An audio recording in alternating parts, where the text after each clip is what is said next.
They want like ninjas and chainsaws and shit.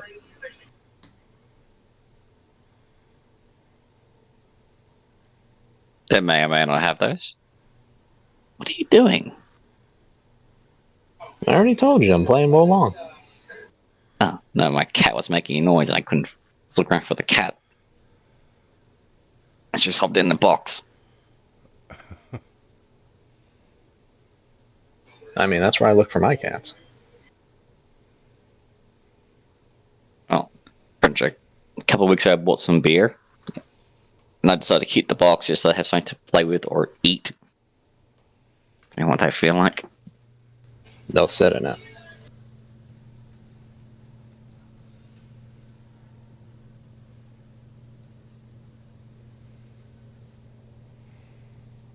Cats love boxes. If it fits, it sits.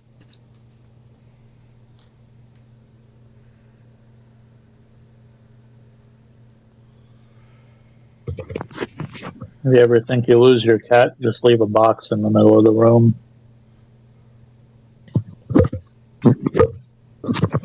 Ain't that the truth?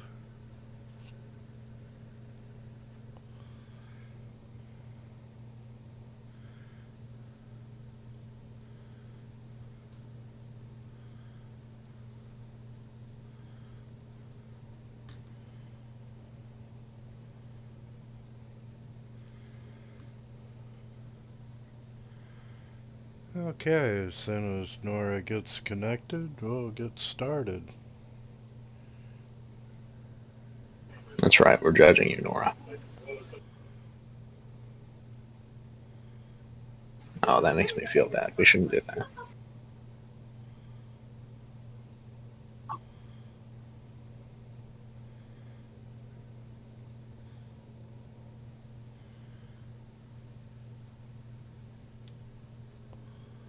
So I think right now I'm looking into converting strange Aeons to 5e. That's been fun.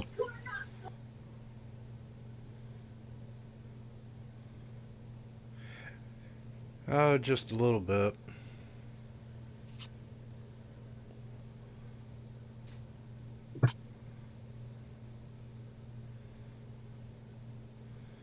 And that was a fun one.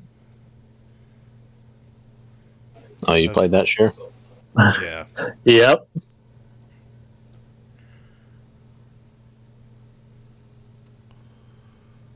So I can't copy it over it exactly because, like, I'm not really sure how I'm supposed to get a bunch of cowboys into the middle of a mental asylum, but I'll figure something out. Yeah, the first module was by far my favorite. I love the asylum.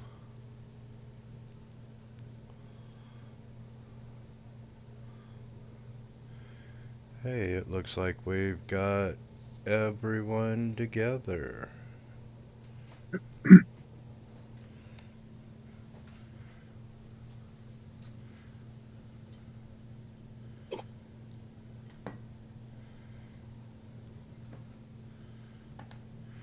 Alright, let's see what we did last week. A lot. You met Rafik the Halfling at the Lucky Leap. You agreed to help him out of his trouble. You went to see Granny to buy a worthless parrot feather. Rafik tried to escape you. You caught him. You got caught catching him by the lawgivers. You found out that Rafik was supposed to meet Gofa at the Silver Kiss brothel in 2 days' time. You all were staying at the Cheeky Mermaid. Since Lord Monder was impersonated, you went to his villa. He agreed to meet with you all, and he denied having any involvement with the theft, and he would pursue it to make sure that his own good name wasn't sullied. And he had a since you all seem like fine folks and to help recoup some of your investment, he offered you a job of retrieving his horse. And one of the maps I did not share with you last week is the actual world map. Ooh. And the city of Unabar is in the western corner with that big old P for the party on the map. Yeah, it's taking a while to load up. Yeah. I'm There it is. Yeah. kind of worried. First time around, they apparently stuck in 300 DPI high resolution images. And from the looks of it, the new ones ain't that small. The map is so detailed, I can see my house from here. I'm kind of worried about some of these places. You should be. And just to throw the spanner in the works, go, no, we're going to go out to sea. We'll head across a different land. I mean, people have been wanting, like, the Sword Coast to do that for ages.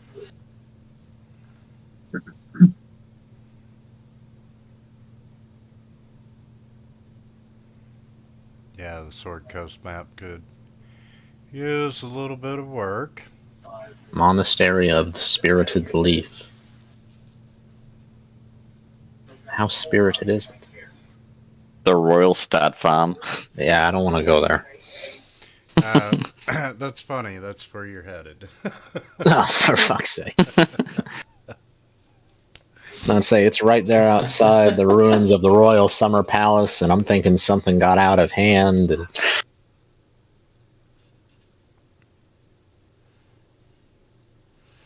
Alright, fine.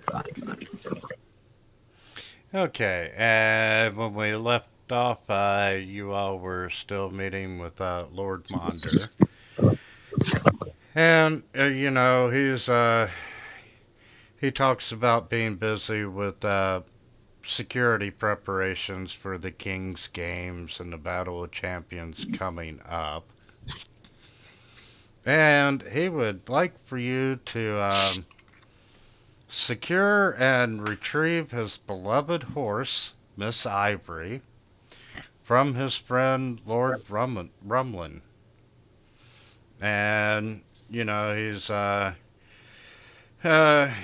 he tells you that he's going to ride his beloved horse in the ceremonial procession before the king. You were going to call that guy Lord Rump, weren't you? Why, yes, Quika was. Wait, what did you say the horse's name was? Miss Ivory. Miss Ivory. Is it the Royals? Yeah, I'm not even touching that. Okay. Yep. This is gonna be a thing. And she's there with Lord Rumley.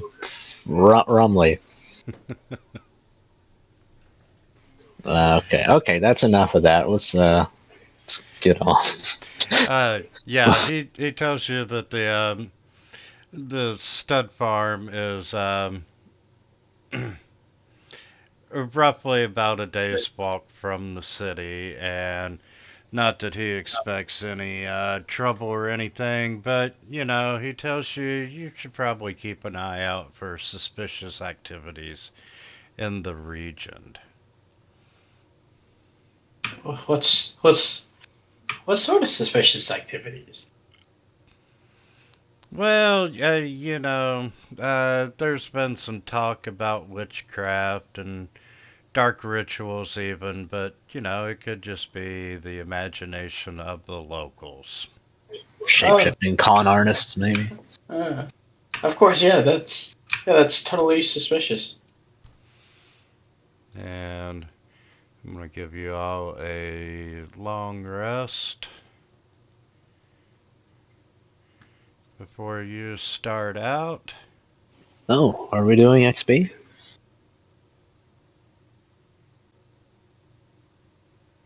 Apparently so.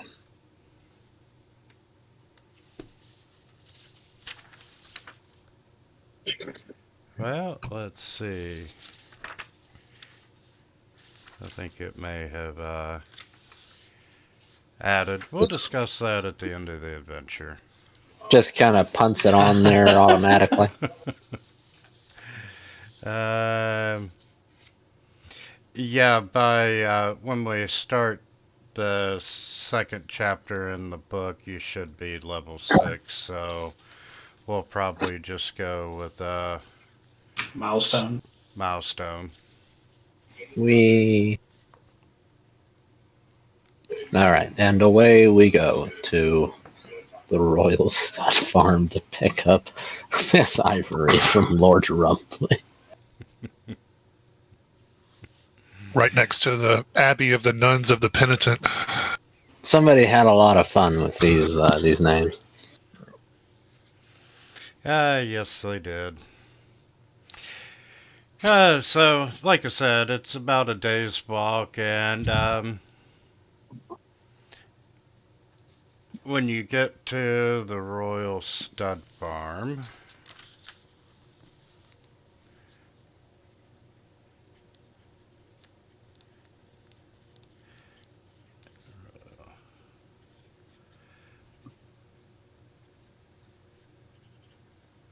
um,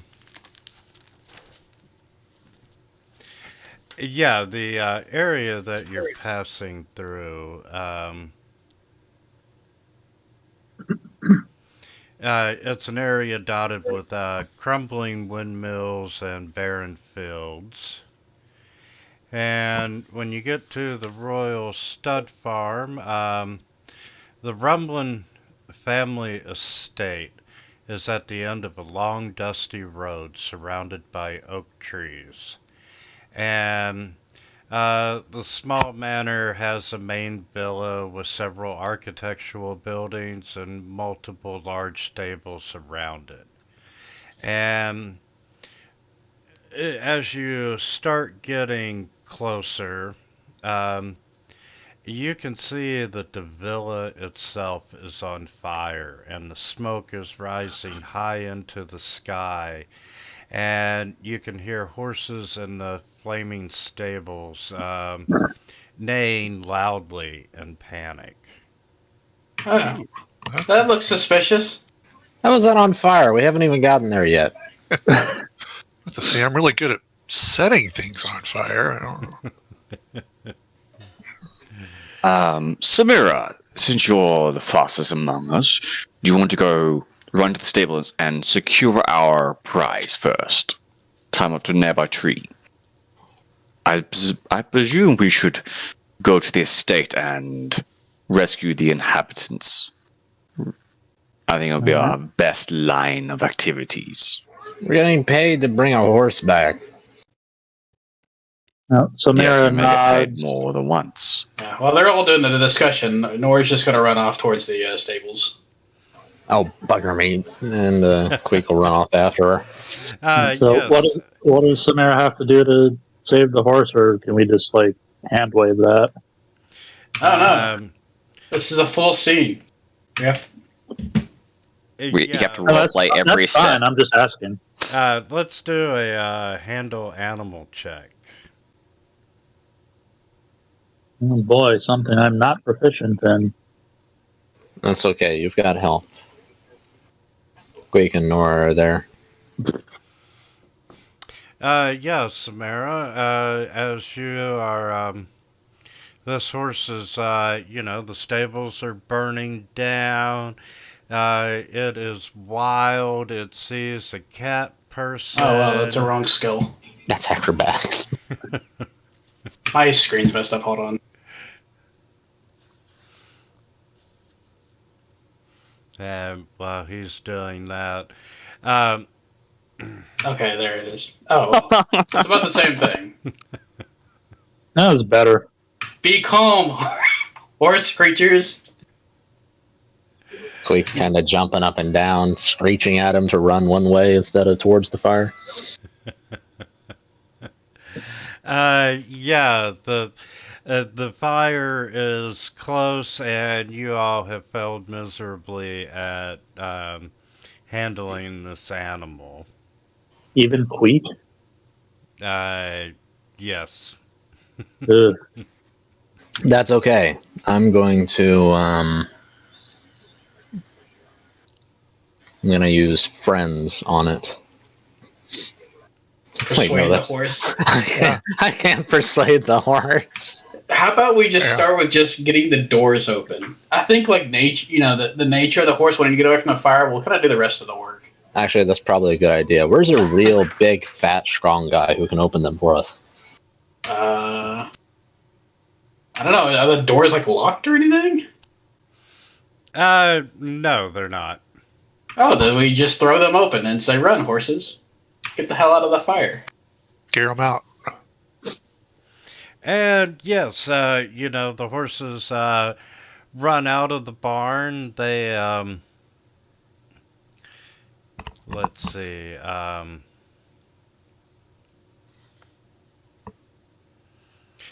Yeah, they run out of the stables into the field, and just being away from the fire, they start to calm down. And out of game, you had 3 rounds to save the horses. If not, Miss Ivory is burned to death. Oh, man. Oh, that would have been awful. Jesus. That would have been tasty, is what that would have been. So you managed to save Miss Ivory and the other horses from a horrible death. And you look up to the estate, and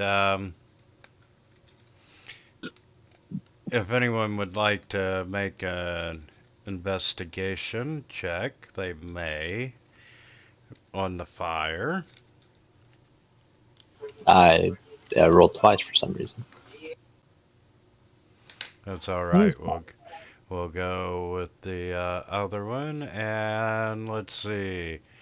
Queek, Anton, and Birgram. And you can tell that the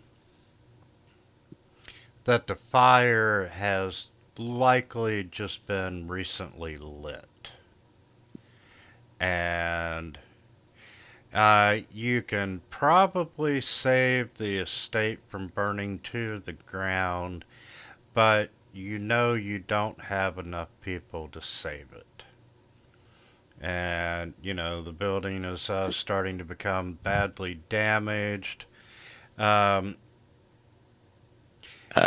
as you run closer to the estate,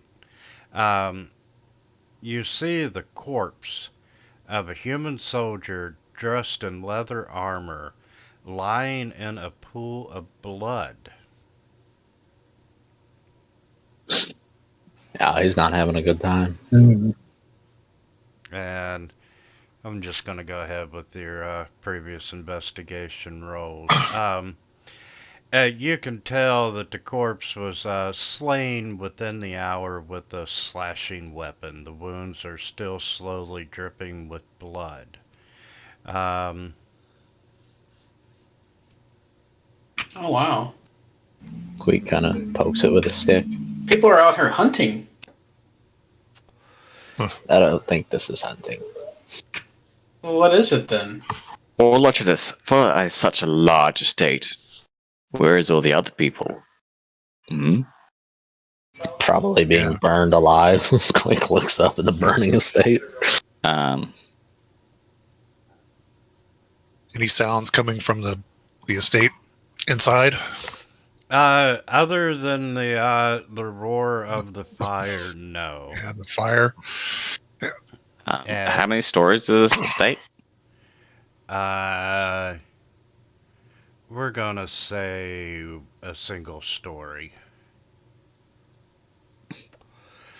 This is all right here, just theater of the mind, and Is there any parts of the building that have not caught fire?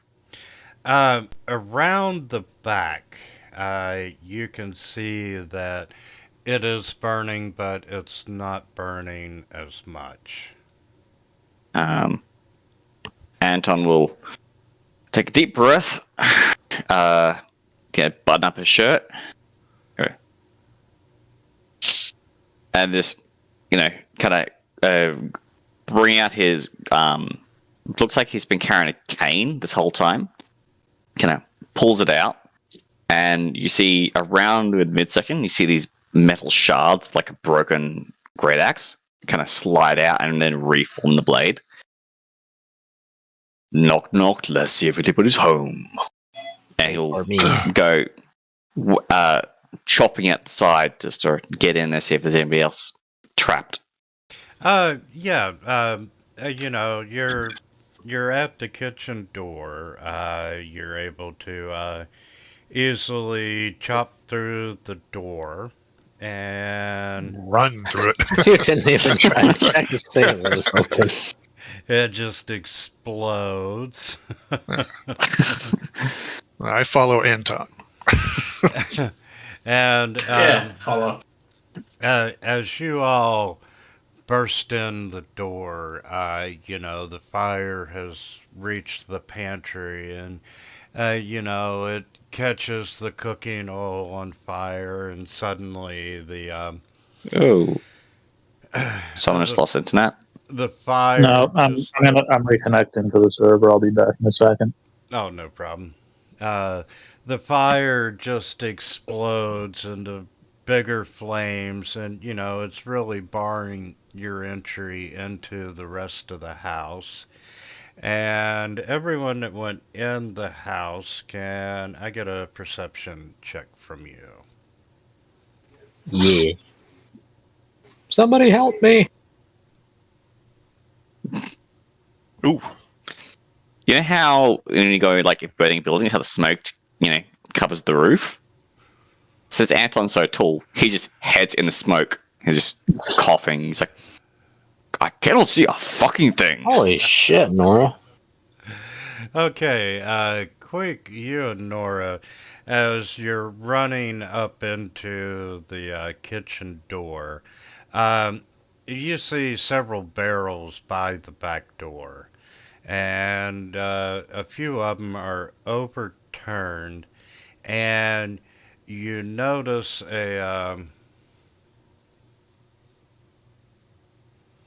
someone scared hiding in one of the barrels. Queek kind of tugs on Anton's ankles and he points at the barrels. Person there. Anton, not knowing quite what to do, picks up squints down, sees the barrel he's pointing at, picks up the barrel, and then throws it out the window. Quake just kind of watches it go. I think everybody's kind of standing, staring, like, oh, okay. Maybe this is normal for like people when they're being rescued from fires. For horses, you scoot them out the door. For people, you throw them out. Firefighter on the second floor of a burning building grabs the kids, throws them out the window. Fly, kids, fly!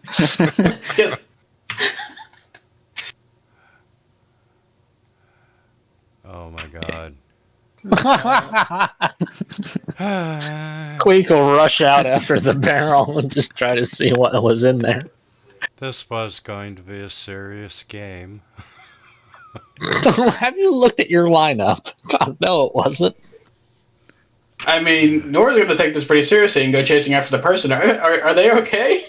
Why did you do that? Anton can't see shit. He reacted on reflex. We pointed at something and said person, and he's like, yeet.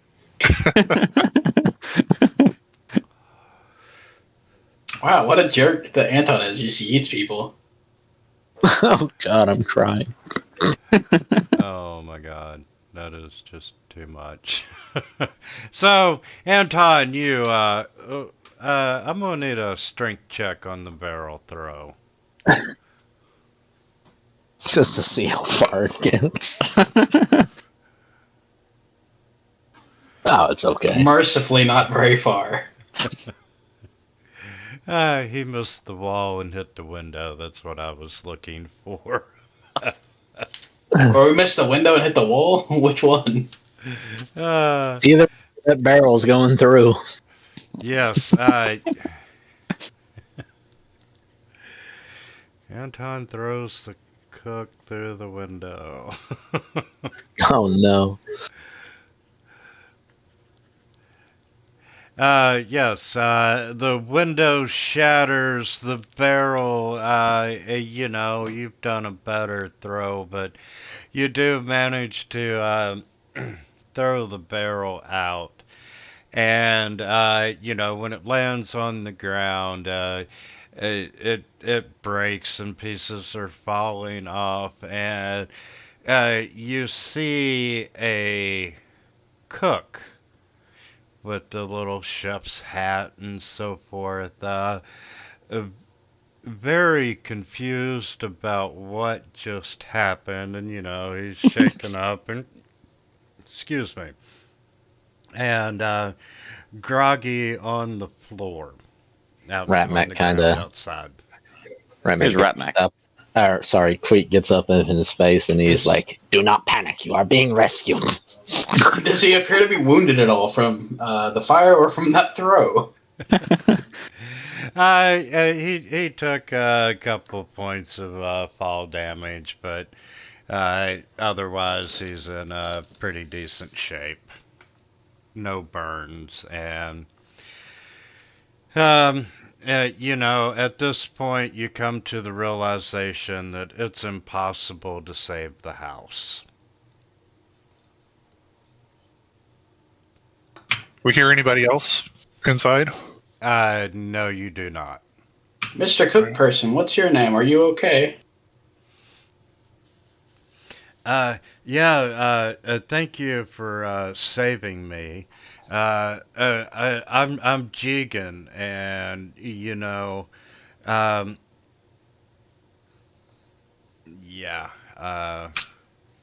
Jigen, you don't have to set the house on fire. We knew you were here. Oh no, I didn't set the house, and I'm gonna share that entry with you. Um, the Countess Juniper Marital. Share the entry and we'll read it. It should have popped up for you. No, nothing there. I don't see it. If you go to the World Builder and click the Oh, World Countess entry. It's empty. It's Umper Marital. I think Marital. Marital, yeah. Tail. Tail. I think Marital is about right, yeah. She showed up accompanied by these three gruff stable hands and three other creepy figures in dark capes and hood. They arrived unexpectedly, and Lord Rumblin, they invited the Countess inside, and shortly thereafter, they attacked the Baron. They kidnapped him and his father, the Baroness, and their young child. And at this point, They can't do that. That's illegal. Apparently, they were not pleased with their visit to the stud farm.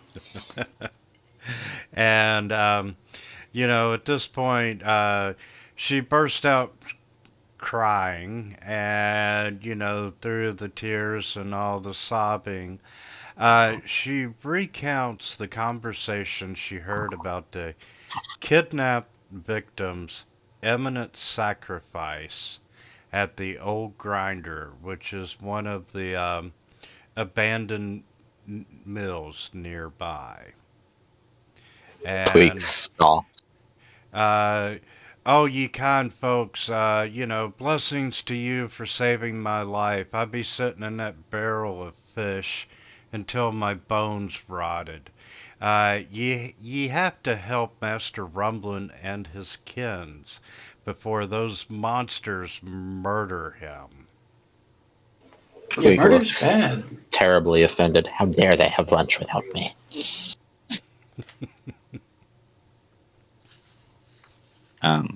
Where is this old Yeah, bone where grinder? did they go? Point the way. He quickly gives you directions, and it's on a small hill, and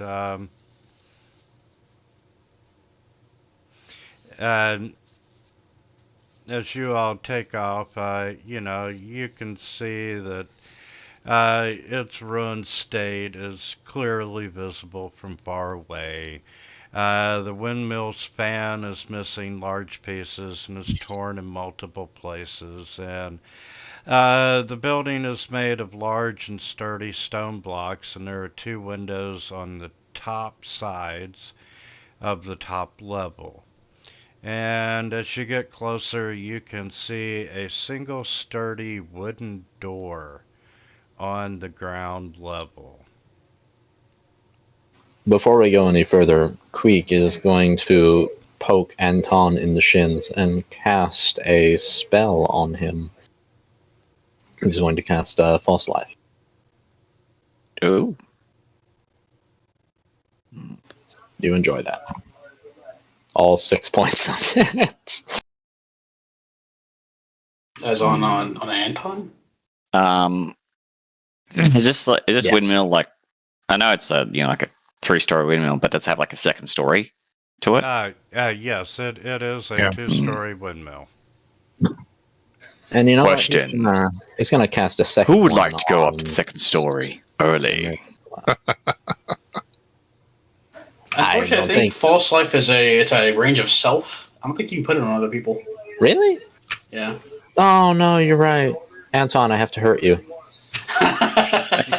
Like, imagine like Queek Cut casts a him. spell and realizes the spell kind of goes out and then goes back into. It's like, Goes oh, back that's how it in, works. and he takes it and he punches into your fat, flabby flesh. He's like, can't do it. Yeah, so you give yourself 6 temporary hit points. If you want, though, I can try to help us like get a little bit like faster reaction times to some of this. Why don't we all just stick together, huh? No, I mean like just kind of seeing what Queek was doing or trying to do there. Like, I think I can probably do some of that, but I don't want to like. Is it okay if I touch you? Is that okay? No. And he kind of just shudders and moves away. You don't really want to touch him either. He kind of smells. I mean, that doesn't seem to bother her. Anton grabs the back of Queek's shirt, and same with Big Rim. Go, second story it is. And when we get close enough, he will toss them up to the second story so that we can rain fire from above. Okay. You don't hear a protest so much as you hear a loud squeak. Yeah. You did what now? He tossed When us. we get close, also I can't see the map. I think it's still loading. I'm tossing them up to the second story that they can have line of sight and potentially shoot from above. You know, I don't want to go up there. you're being thrown up anyway. You didn't hear any objections. Is there even anything up there, or are you just throwing us at the window? Does Yeah, Queek splat against the window flame like a Looney Tunes character? Yeah. there are 2 windows, one on each side. Have you guys got a map yet? Yeah, we've had one for a while. I can't see anything on old Yeah. Grinder. You need to double click on your token in your character sheet, my dude. Still nothing. Yeah, I just got black. I'm Jiggle your icons.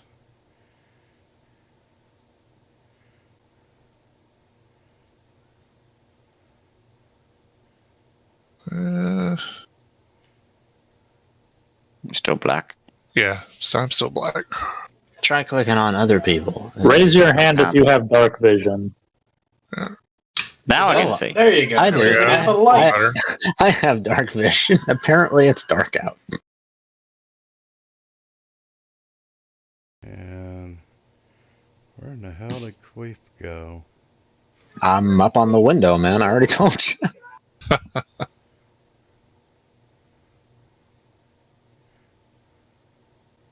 Yeah, I lost your token. I think I'm just covered up by someone else. Yeah, I think Anton sat on you. So Nope. I just threw you up at the top floor of it. And would you like to make a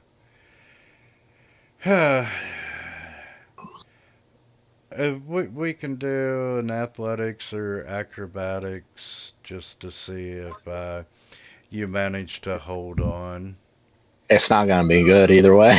Yeah, I'm about to say it's probably not. Why would you do this to me? Oh, hey. Tom? Oh, I did okay. And The whole way down, you hear Queek shouting, "Fuck you!"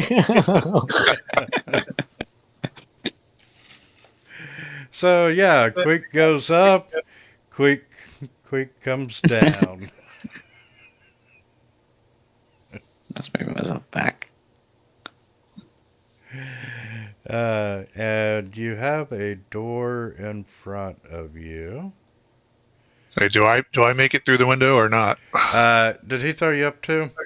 Yeah. Yeah, I grabbed Bigrum and Quick with one in each hand and just tossed up. I tell you what, Virgrim was so good, you know. He's holding onto the window with one hand and catches Queek with the other hand. Wow. Ah. Yeah. With a staff. That's impressive. I will refrain Grab- from eating your body when you He die. just grabs my staff and I. Yeah, you're holding your staff out, and Queek looks like a damn rat flag. Rat on a stick. All right, I put the staff through the window, like, break it, with the other end of it, not the queef end of it.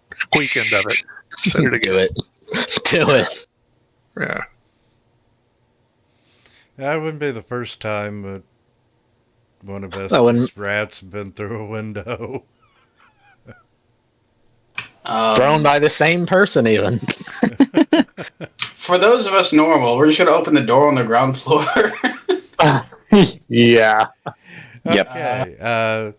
Yeah, who wants to open the door on the ground floor, and then we'll come back to the window. I guess if no one else says, I guess Nora will. Fuck. I can do Anton it. will just like shrug and just What is my token doing? loud or quiet. Alright, there we go. Loud it is. Oh, quiet. Well, I don't know. With all this throwing rats that are screaming obscenities, it's possible we kind of fucked up the element of surprise at this point anyway. That's okay. Just say it was something else and not you.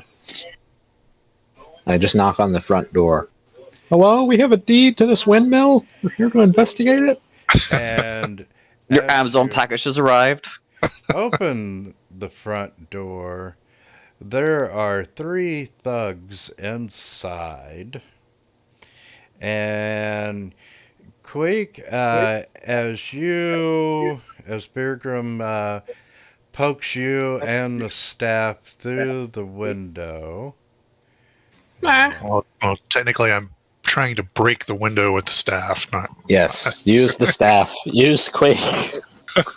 He's got the HP Out of the for window it. with Queek's head. And Queek, as you go through the window, and Blah! you can see too. figures in dark robes inside the window. You're in the window frame. Birgrim is still holding on at the side, and it's time to make those initiative rolls.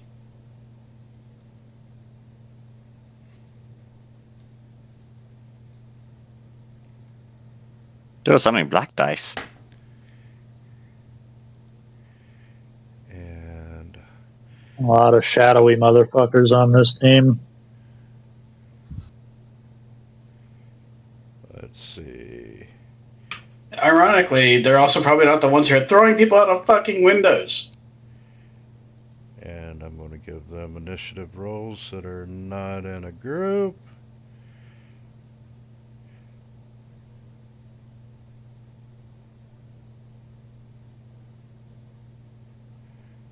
And that was absolutely horrible.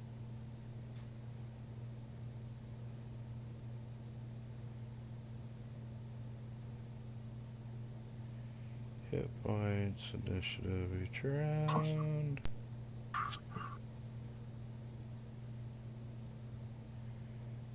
And combat groups.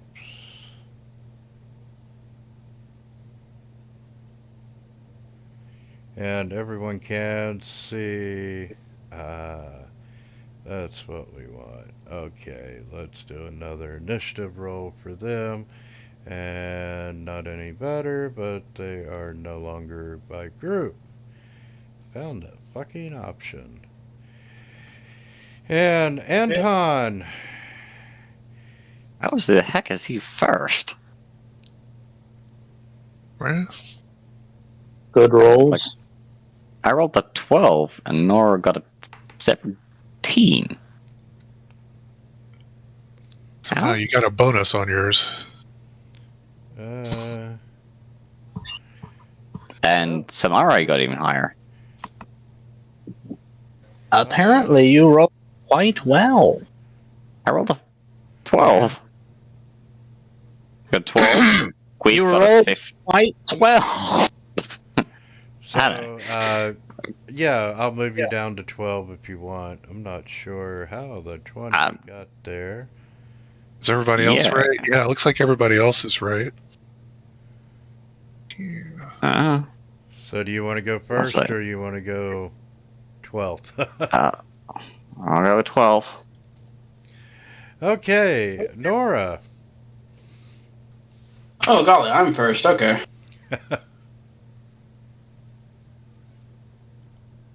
Just gonna try to like, see if I can poke around and look around inside. Oh. Oh, so there's only two of them in here? Hold on. Don't just say a that. Second. If those have the thug stat block, you're about to find out that that's more than enough. Oh yeah, those. Yeah. Yeah, there's 3 of them in there. You should be able to see it. Maybe. Tobrin is visible.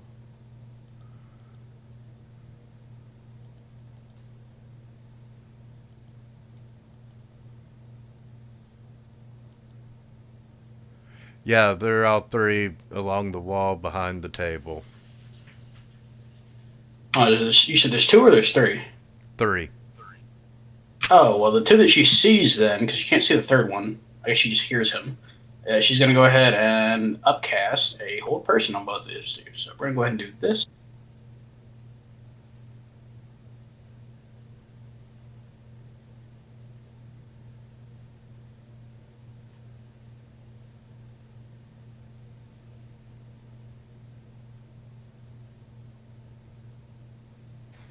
One of them's down.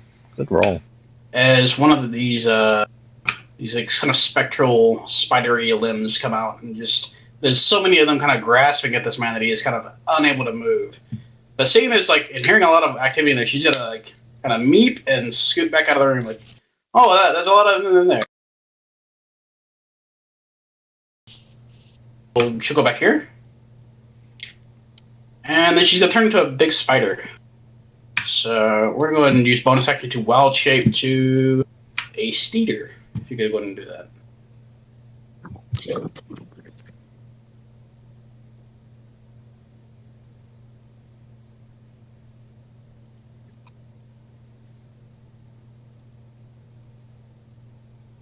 I'm not sure if there's anything I have to do on my side, or if I just put the effect on myself.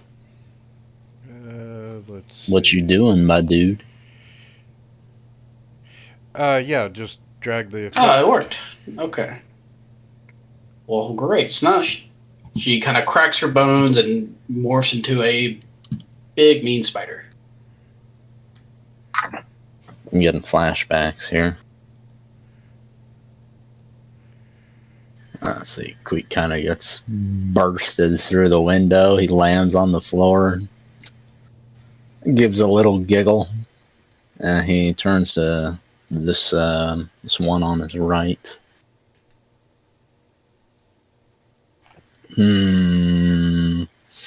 I'm going to burn a 3rd level spell slot, invoke my heightened spell to impose disadvantage on the roll, and cast Hold Person on both of these people. So they will have disadvantage on their rolls. Let's see if it works.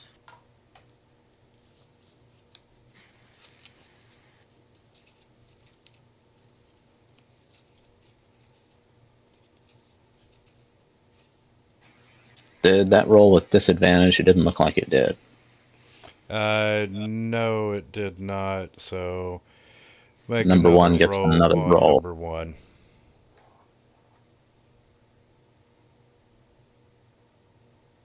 Safe Okay. anyway. They're safe. That one's paralyzed.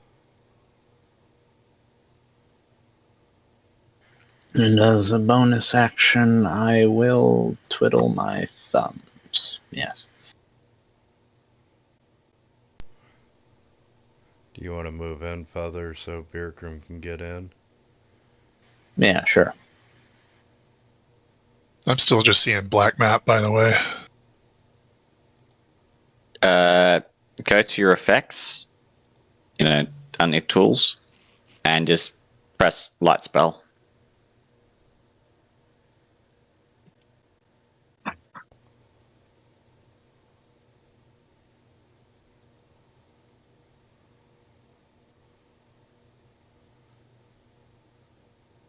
Okay. Yeah, the long rest would have deleted whatever light you had on you. Oh, I have like improved dark vision or whatever. Let's see.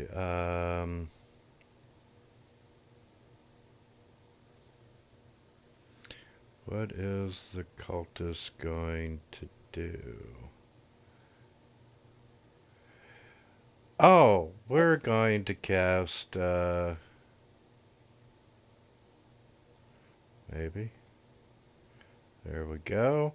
We're going to cast Charm Person on Quake, and it doesn't matter. She's paralyzed. So, Samara, you're actually up. Okay. Do note that any melee attacks on the held guy are automatic critical hits if they're melee range. All right. Well, in that case, I'm gonna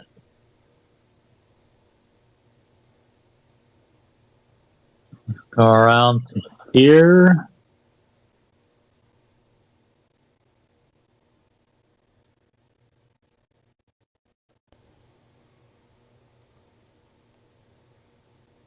So, do I still have to roll the attack, or can I just, if it's an automatic crit, can I just roll the damage? You'd still have to make an attack. Because you can always fumble. That's true. Would it be an advantage if he's paralyzed? Yes. Yeah, it would be. All right, cool. I can still take advantage of sneak attack. What little I have of it so far. He's That's paralyzed. It would be an automatic crit. Yeah, you just gotta hit the crit button and the modifiers thingy. And they should do all the rest. Hmm.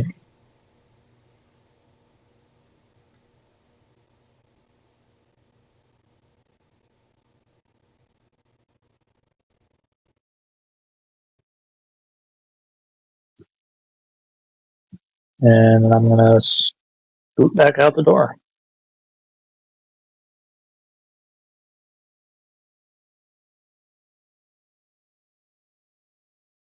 Just do your 12 points of damage and leave. Yeah, pretty much. Okay, so it's cultist 1.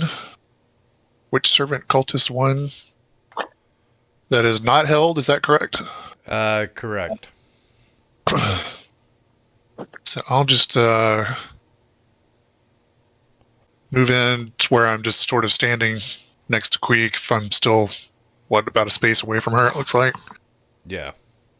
Alright, I'll do, let's see. She saved hold person.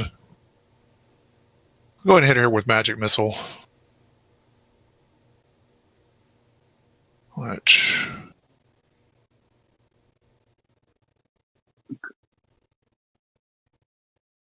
it looks like it hits automatically, right? All right. Correct. Yeah. So did I just roll straight up damage on her? Yes. 1d. Alright, I'm casting it at first level.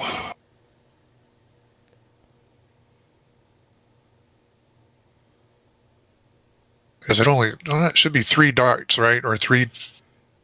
Yeah. Okay, hang on. Just click it 3 times. Well, okay. See, I just keep rolling it in there. Hold on. Yeah, I need to take Rafik off the combat tracker. Yeah, he's still on the tracker, yeah. And you're shooting Sorry, the pulled it one off when not held, correct? Dang it. Yeah. Cultist Okay. 2. I'm trying to figure out how to get 3 dice or 3. Right. Yeah, for magic missiles, you just click it for however many times you're, Magic missile cast 3 times, so just use the damage dice 3 times on the target. Right now, you're casting into nothing. And give me just a second. Now apply that. That gets undone. And you did 3 5s, and you dropped the witch servant. Neat. Good hit.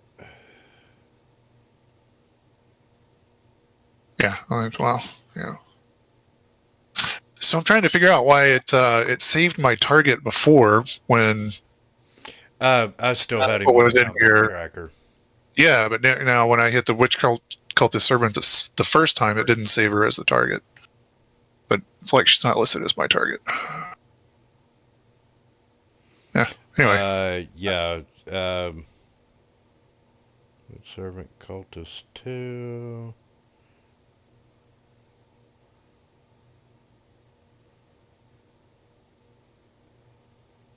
Yeah, I applied all the proper damage, so yeah, she is most definitely dead.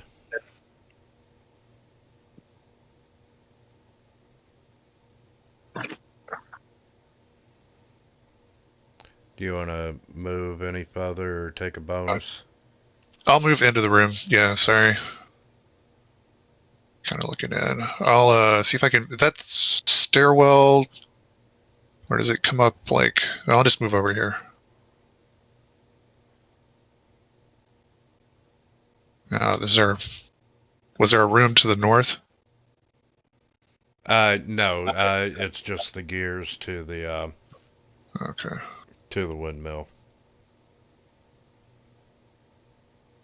All right. Then I'll pass. Okay. Anton will squeeze his way past Samara. Walk into the room. Target this wounded fellow. And take a swing with his great axe.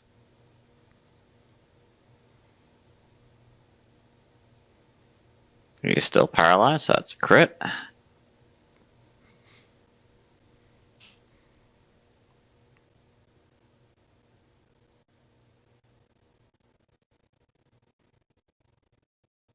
Still alive, jeez. Got a bit of health. And I'll second attack.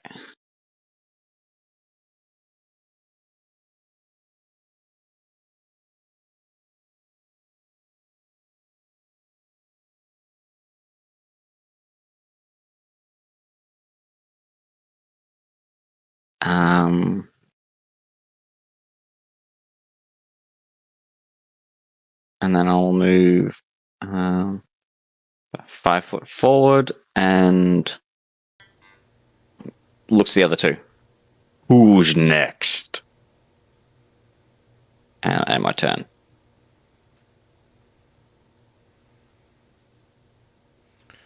I am. And You are Sam. He is going to swing a mace at you. And Just kind of bounces off. And yeah, he's going to take a second attack, which misses as well. It just bounces off of the flab. God. Like, because Anton's so big, he's like a shield strapped to his arm. Because he can't fit his fingers through the shield, the shield is literally just strapped to the arm, so he does have to hold it. And with that, he's going to move down and get behind you. Oh, Winter, did cultist number 2 make a saving throw on hold person yet? They get to make it at the end of their turn. I'll take your silence as a no. No, but we can do that. Okay, they're still frozen. Yep. And let's see, where are we? He is going to come down, jump up on, he's going to kick the chair out of the way. We have flanking, so we're going to take advantage with the mace. And I guess it helps by target Anton, but I'm pretty sure 14 would have missed. And we're going to take a second attack with the mace. And that one's a hit. Have 7 points of damage. And Nora. Okay.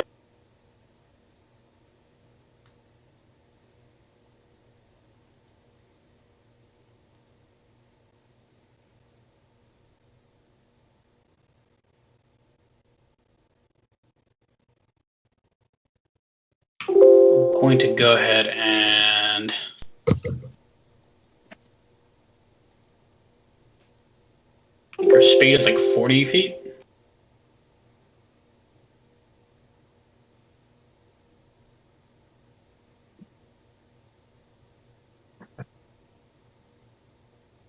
Uh, 30 feet is a spider. Okay, so we'll go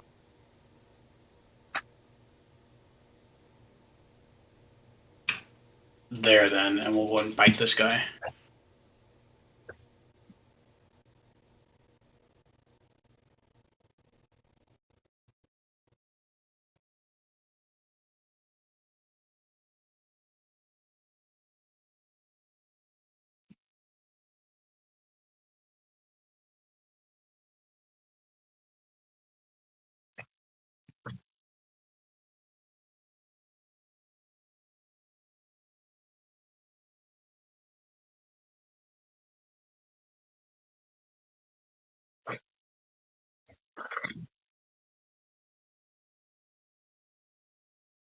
think that was the correct damage for that, for the bite.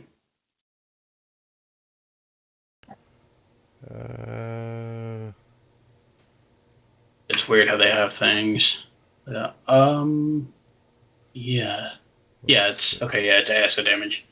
So yeah, she bites him and is going to kind of use the rest of the room to scurry up the wall. But it's still within melee range, but kind of like over here. Actually,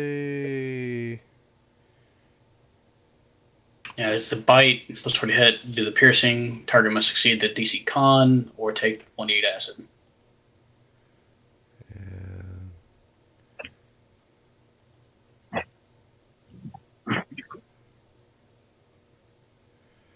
yeah, it would have taken. It was.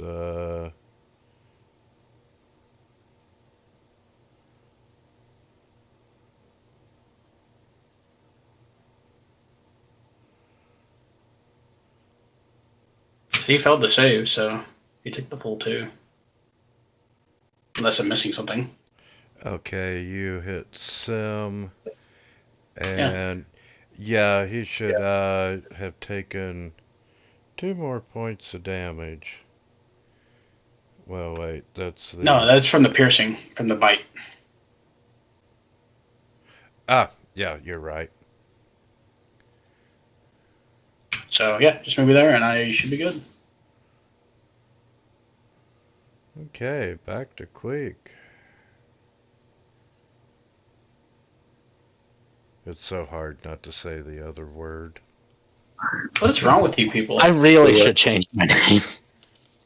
Yes, Queef. Yeah, that's kind of what I'm talking about. I watched a South Park episode all about you. Oh god. Drake takes his knife and he just kind of stabs him with it. Crits. Auto crits. Hey, fuck you, man. Jesus Christ. End turn. Mr. Stabby.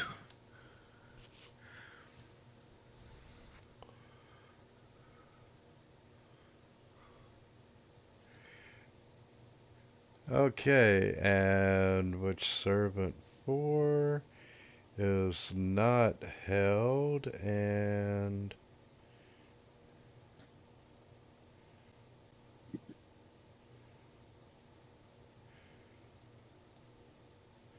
wait.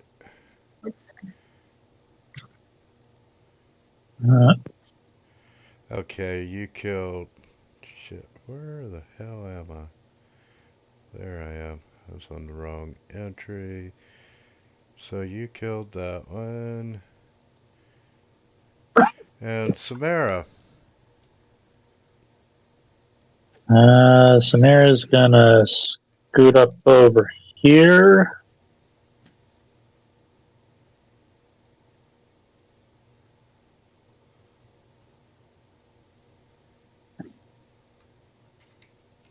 Some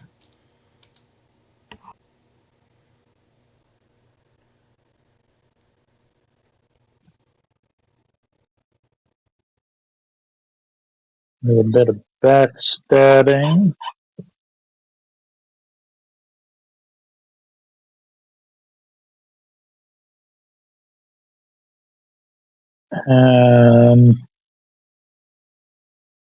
This is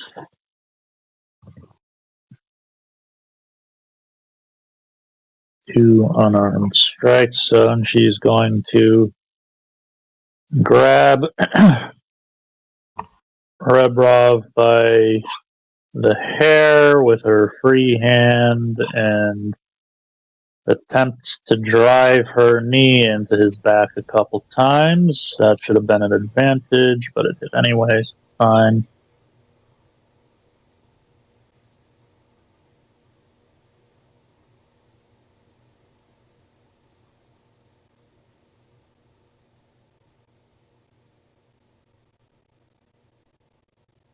And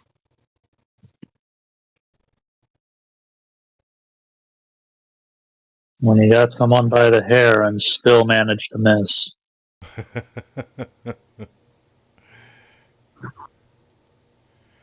All right, Beer Groom. All right. Are we clear up here with no bad guys? They're both down. Yes, the bad guys are both down, and let's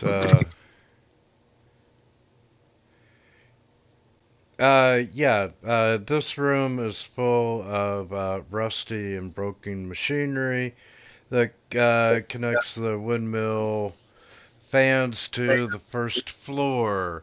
Um,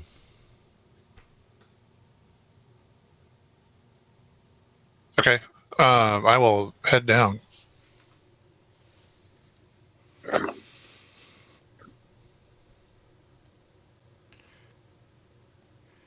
and So I'm not quite sure how to do that because I can't see. There we go. All right.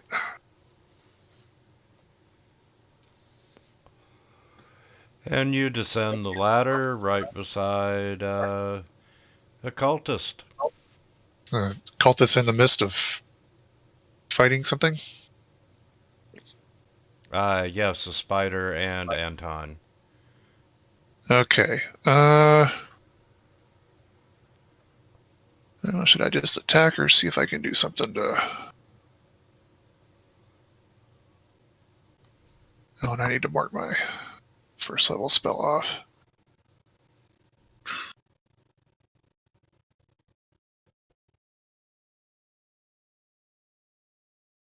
I will magic missile that one too.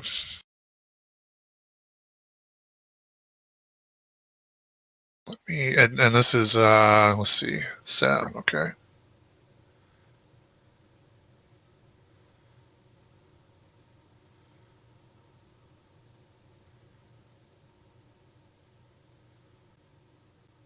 Not quite as hefty. Wow, you went from 3 5s to 3 2s. 3 2s. That's kind of weird.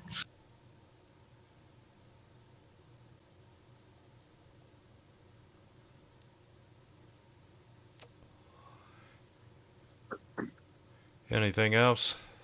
I will. Can I move past him? That would have probably taken all your movement to get down to the ladder. Just to get there. Okay. Yeah. Okay. All right. Now then, I'll pass on. Let's see. They're all gonna go next. Anton will turn around and start hacking at Ribrov. Advantage because flanking. Nice.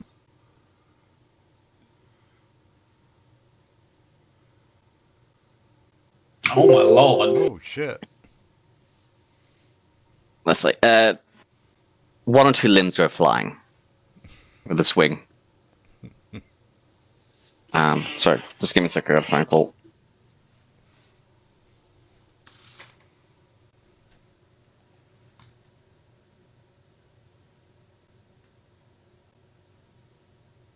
Just one or two, you say?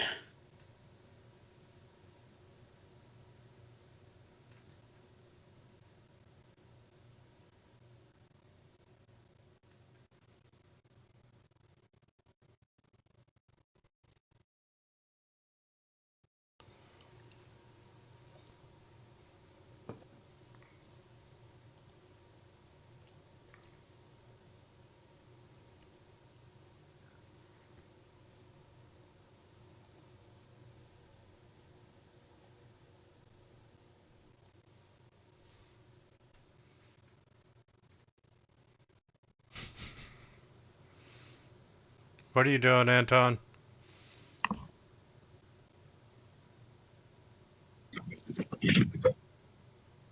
And did we lose him? Oh. Sorry, no. What's going on? Oh, Oh, you were talking about Anton. No, he told he had a phone call. oh, okay. so we'll just I heard that. advance him to Sim and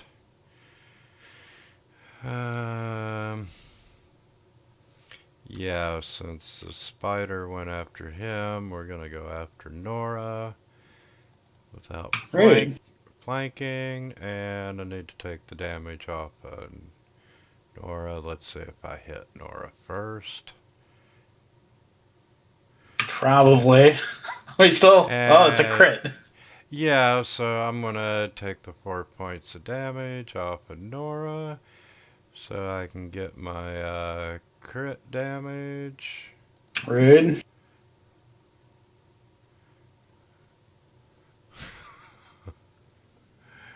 And Nora becomes very, very small. Why did that happen? I think it just, who knows. And we're gonna try that again. Come on, another crit. And it's a miss. And yeah, he can't Oh, move. after being hit, she does that thing where you're just like the spider just kind of screeches, waves its limbs around. I'm probably gonna go ahead and bite him. Is there like advantage for? Yes, she flanking? would have a flanking.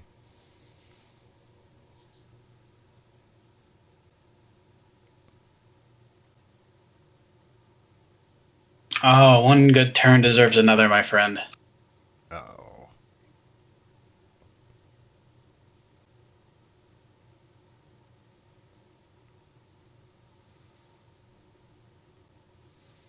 Well, that was quite a bite. Oh shit. Oh, let's save.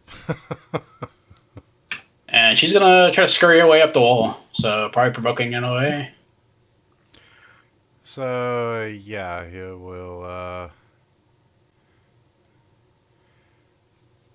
One of them will take a swing at you, Oh my gosh, this guy just rolls. and it's a hit. Oh, I'll take it. So she's and, popped out of her form, but and yeah, you wouldn't have got far enough up the wall to take. so we'll say she moves there-ish, and that's it. She's kind of breathing heavily, running away.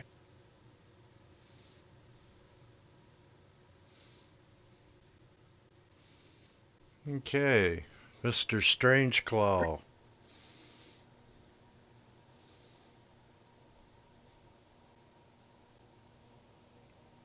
I'm gonna follow after Beergrim. Where'd he go? Where Oh, is my weird. gray boy? It reset Nora's max HP on the character sheet. Oh, watch out for that. This add-on is not working entirely correctly. So, You Sorry about better write it down right. Beergrim, which way did you go, man? I had Winter put me down on the first floor. Okay, so Queek will grab his nose and he'll jump down the ladder to the next floor down, And Nora was outside. following after Beergrim. Grab the do you want me to do my attack second attack I missed? No. Or just ignore it? Okay. And quick. There's quick. Quick, you come down the ladder. Oh my God, what happened here? Is one of them Violence. still alive? I think And Sim's lots still of alive, it. isn't he? Yeah. Yes. All right. I don't see anyone. Where are they? Oh no, he's right next to me. He's just so covered in blood. that Yeah, he he's looks like covered in blood. Part yeah. of the floor. Yeah. So He's already part stain. he kind of shuffles to the side and he comes in with old Stabby.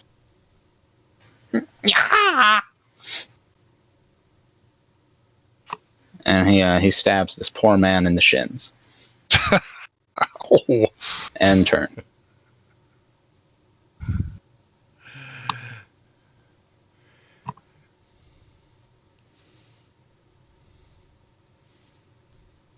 And Samara, you are up, sir. All right. Amira's gonna dip around this way.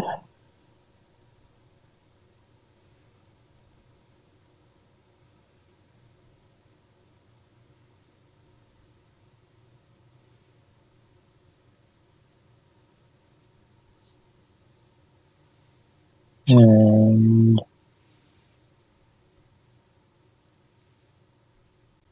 shank this dude in the kidney. Damn.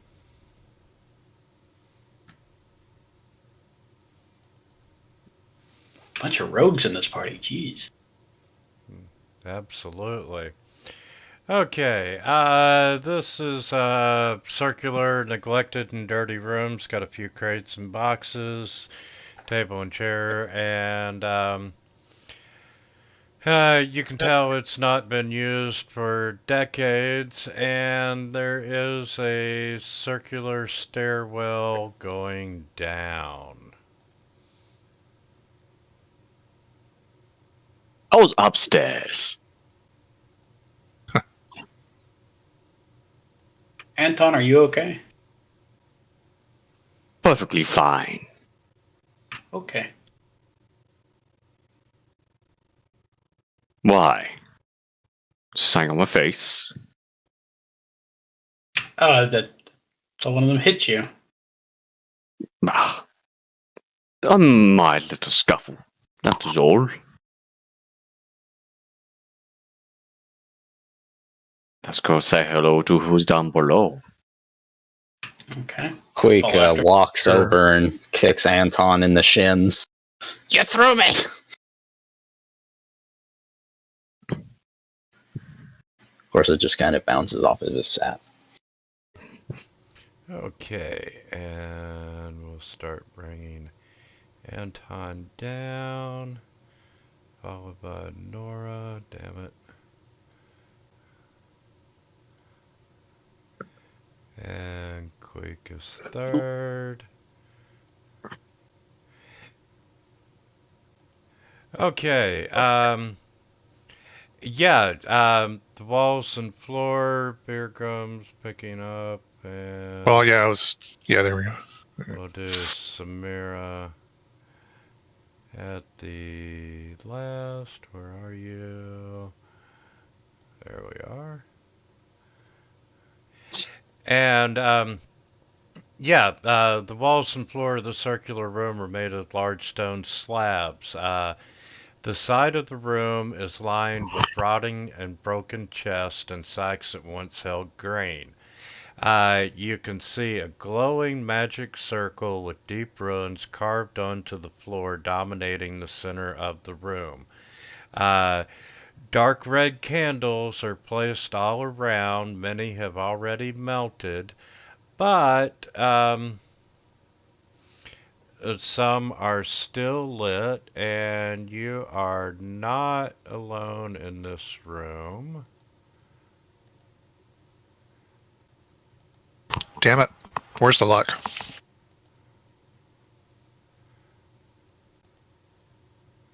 It's very dark in here. Oh my god.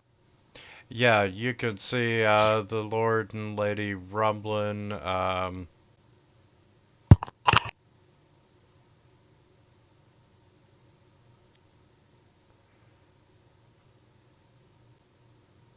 Yeah, there's the Lord and Lady.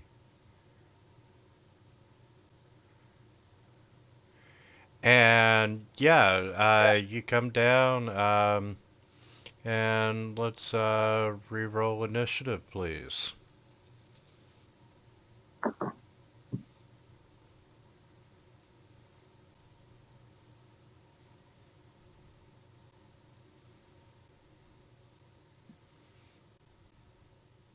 I like it. My initiative is 0.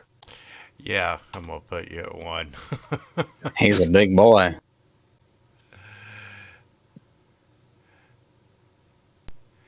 I guess I'm going first again. There are 3 witch servants down there and the countess. Okay. She's gonna open up her little cloak here and pull out a gilded flower, like a little golden flower, and begin incanting through it, and is going to summon in a Fey ally. It's going to cast the Summon Fey spell.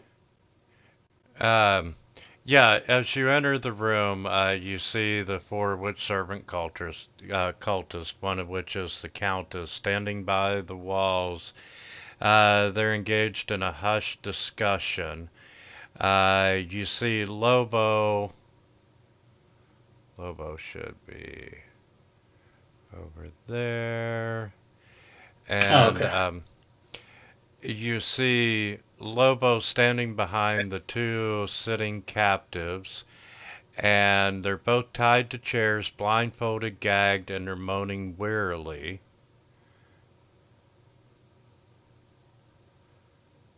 Okay, hold on. According to the description, they're in the stone circle. He's there. And next to them on the floor, you can see the bodies of the grandfather and the son, both laying in a pool of blood with slit throats.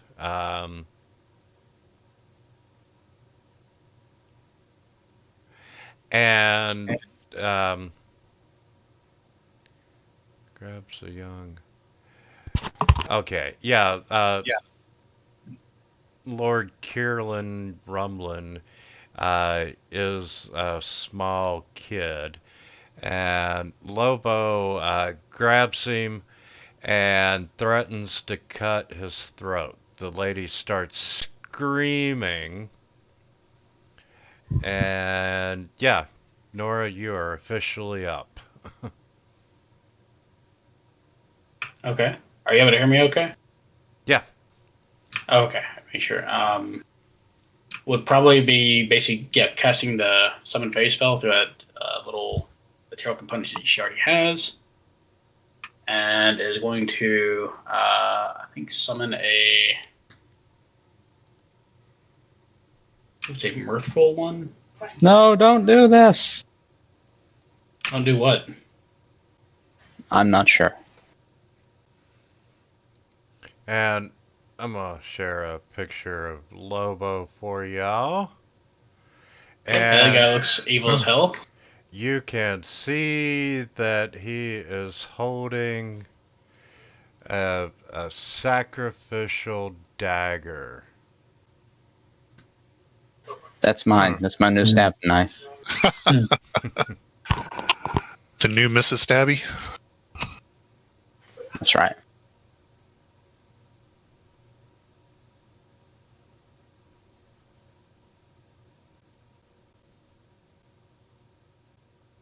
Okay.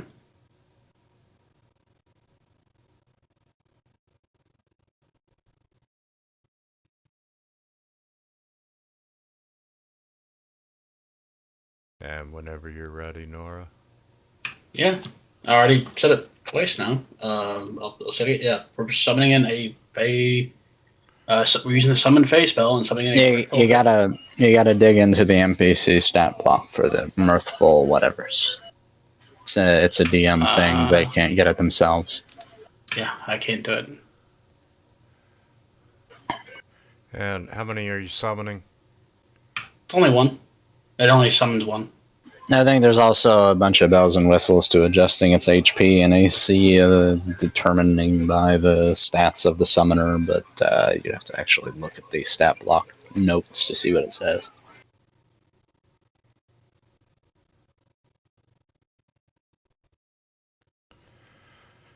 Let's see. And what spell level was that? Third level spell. So that would be 15 on the AC. And add 10 for each spell level above third. That doesn't count. Replace the attacks. That was third level. We round down, so it gets one attack.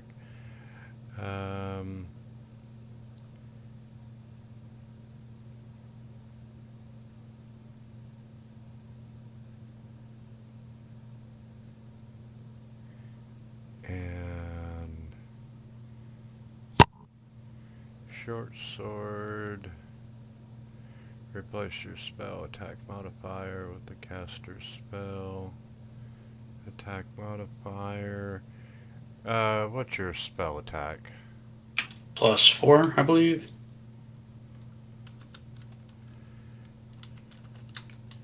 Let me double check that actually.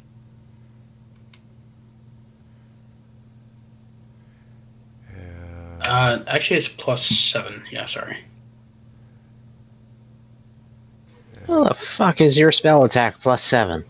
He's thinking your spell attack is your wisdom. That's what that's what he's asking. Yeah, it's wisdom. Wisdom plus proficiency is 7. No, not proficiency. What? Spell He's attacks do... Are you after his save DC or when he's way after winter? Yeah, spell attack modifier. Spell attack modifier is... Oh, well, I guess it is the stat and proficiency. Okay. So that's +7. And it would... it's 77. And +3 plus your spell level, which was 3, would give a +6 to the damage. And...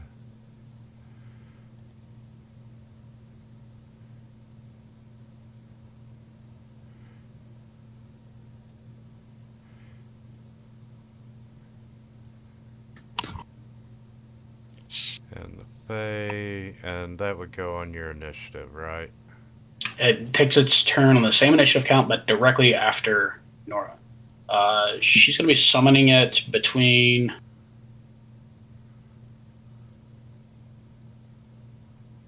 those two, so between the Countess and one of her servants. Okay. And I think it should be like a neutral or like friendly. If it's red, it's dead. Yeah, I'm please casting kill- Fireball. I've been counting out the radius for fireball, and I can't figure out how to do it well. Okay, and basically going to command it to try to like charm and protect the other folks in here. So That's okay. So action, and it's probably going to go ahead and move back off the stairs. Can she just scoot off the side here, or does she have to actually go all the way down to the bottom? Yeah, you can scoot off the side. It's okay. Cast Fireball. We weren't expecting everyone to survive anyway.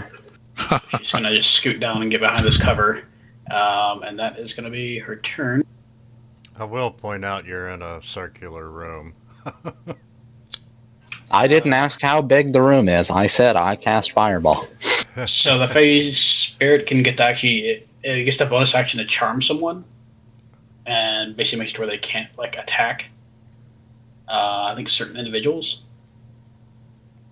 I cast Charm. So whatever Charm does. It's different. It has other effects tied to it. It's very specific about how it allows people to attack people.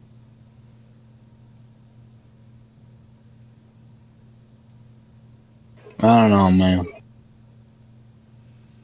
Okay, that's teleport. Yeah, that's correct. It can force one creature it can see within 10 feet of it to make a wisdom saving throw against a spell save DC. Unless the save succeeds, the target is charmed by you and the Fae for 1 minute or until the heart takes 8 damage. Well, there you go. Roll your save on it. I can just do any of my saves, I guess. Yes, that would work. It needs to be a whiz save. Let me see if I have a wisdom one. I could just use whole person, I guess. So we'll see if that. They she succeeded. So in that case, they can still go ahead and attack. Which is not feeling very mirthful. So what's their action? Since the charm was a bonus action. They can attack. So probably just attack one of the witches cohorts there. I've got it set up. Okay. Do you want to attack the Countess or the other? Let the Fae Spirit decide. It can do what it wants to do. Gives it that free will. I'm not used to this kind of pressure. He just kind of cuddles into a ball. Well, I don't have the effect. I don't have the actions on my screen. I'm gonna let the DM do it. No, can't you slave the stat block to his character token in the top left, Winner? You might be able to. I don't know. That's like a whole extension Yeah, itself. but the stat block isn't correct. Yeah. Oh. I adjusted on, and she's a roll percentile. She's going after the Countess with the short sword, which is a hit. And wounds her. And you did that. So that would do it for her. Okay. That is pretty much Nora's turn. And Samara.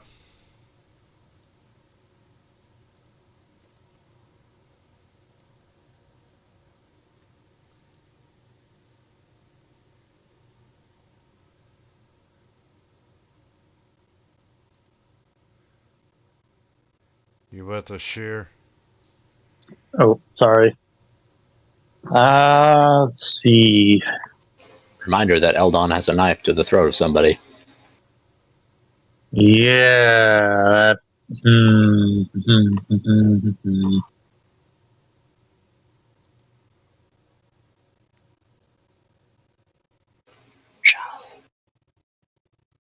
What? Stunning strike. Anything. I don't know that I have that at this Oh. point in time.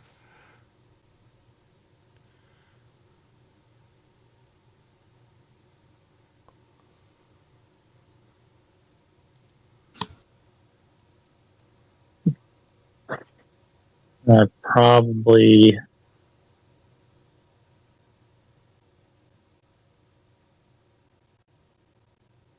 I don't know. Could I? I know you can use dexterity to defend against the grapple. Can you use dexterity to try and grapple? No. You can also try and use Well- one of your attacks to push.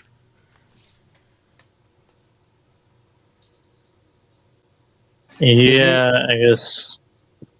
What do you What were want to you try gonna and do? I would like to try and separate Eldon That's what the Lobo shove from this child. That's what the shove action is for. You get close and you roll contested athletics against each other.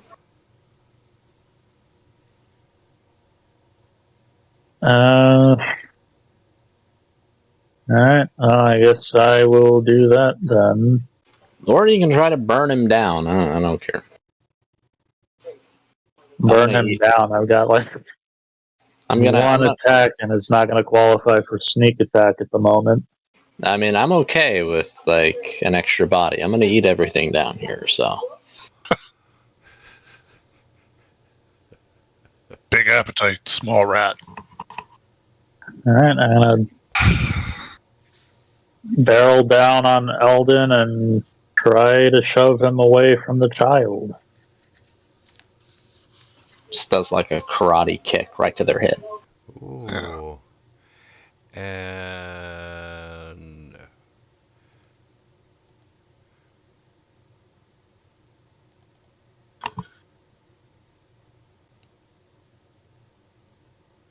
oh, yes, you do manage to push him back 5 feet. Oh, sweet. And she'd land in the square he was in, wouldn't he? Or her, whatever. No, not them.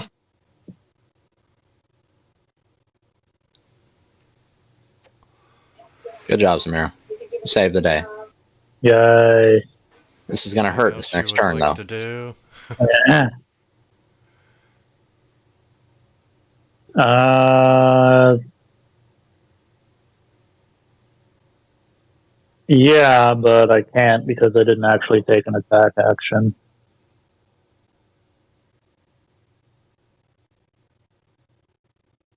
That's it. Time to take my lumps.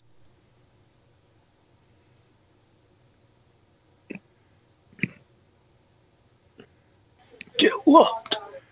Oh, well, that doesn't do me a lot of good when he's holding a fucking dagger. You got sneak attack or something? You know what? Okay. And let's make a note here.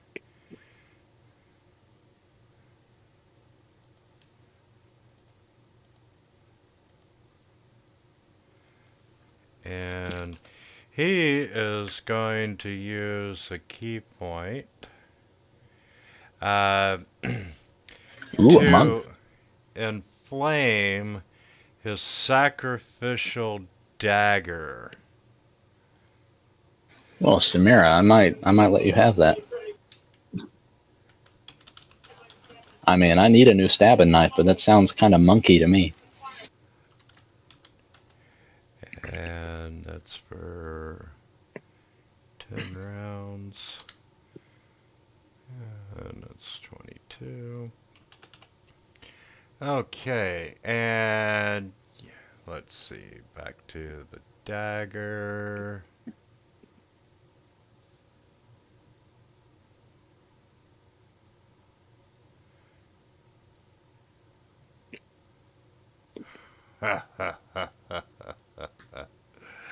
Okay, let's, he's gonna swing the dagger at you. Oh, and it's a miss. And you see him flick his head, and his beard comes at you. I'm sorry, what now? Oh no, a beard attack. Yes, and you get hit with a beard. You thought the dagger was the danger, but it's actually the beard. It's a facial hair. The beard is in control. I wish I could attack people with my beard. Yeah, And, Bear Grylls looking at that like, man, I got to get me one of those. I mean, it's right there in his name, Beard Grim. Yeah. and you take 8 points of damage, and let's see. Ooh. Constitution saving throw. Oh god, is his beard? His beard is nasty, isn't it? Yeah, he's truly a bearded devil. Okay, that's not as weird then, I guess. And with that, he's gonna move 5 feet over. And Beargrim. Go forth. Claim your beard. Sorry. Why do I feel like a bearded devil is a bit above our pay grade at the moment? That's okay. He's about to get hit by like 3 different hold persons. No, well, I had that as an option. But I'm wondering if I should do something about some of the other people in the room. I don't think hold person works on a devil. Well, in that case, just nuke everybody else, and we'll grapple him to death, and we'll pull him apart like a wishbone. Does it have to be a person? Let's see. It's a humanoid.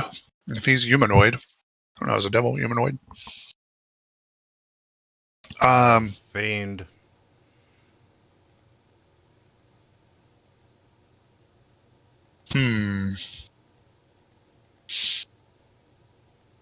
You just do what feels natural, man. I'll cover your weakness. Yeah. I may let you try the whole person. I'm going to go with, I'm going to cast blindness at 3rd level, and I'm going to target the 2 witch servant cultists up here.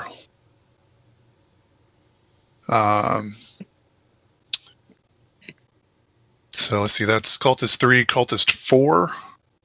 Correct. And so let's see, what do I do here? Oh, there's a cast, so I can cast it on You 3. need to target them both by control clicking. before you Oh, hit okay. your cast button. Alright, ignore that. Alright, control click and then... Oh, sorry. Control click. Wait. Sorry, that wasn't targeting. So what do I control click, hold, and then move it over? Control click on both the cultist and then hit your cast button. I understand.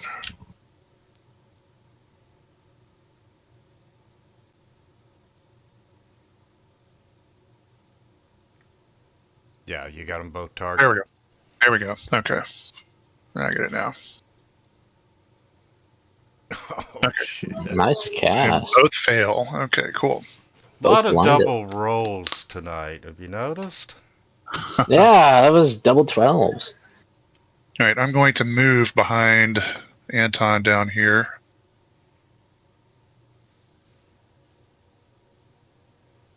Get him, Anton. Show him your girth.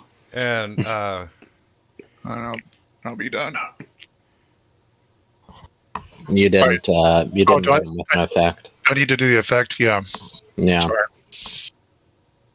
All right. So that was That was 3 and 4. Yeah, Yeah. right there in front of you. yeah, they should have it now.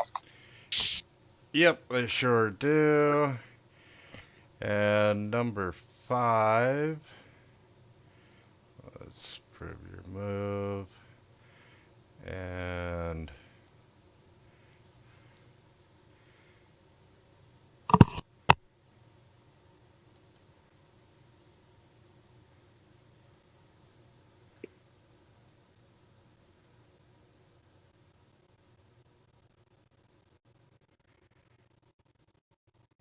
Get him, cultist And- 5. You can do it. It's on Cultist 5. Quake is still on the stairs.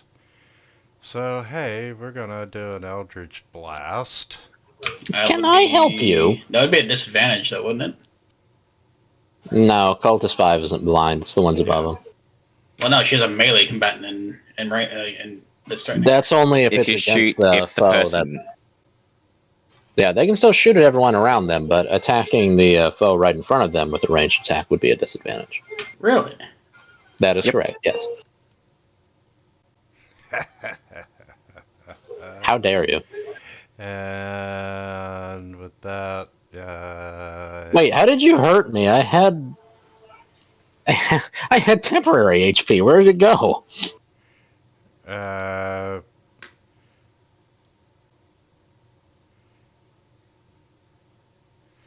No, seriously, where did it go? Did I get hit by something else? well, it hit you for 10. Oh, well, yeah, I guess that would do it. Okay. 4? You had 6, is that right? Yeah, that would overcome it. And I was just looking at the 3 there. I was thinking 3 damage? Really?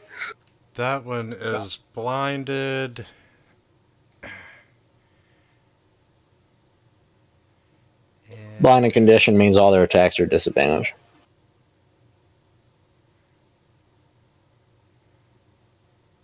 Well, and they have to find someone to attack, right? They couldn't cast spells on anything they have to target, right? Yeah, that too. you know what? We're just gonna call end of round save. And she's still blinded. Okay, Queek. Oh, Queek did not like that. I will forego vengeance to Oh wow, you're right. What's wrong? Yeah, in Discord, Nora, yeah.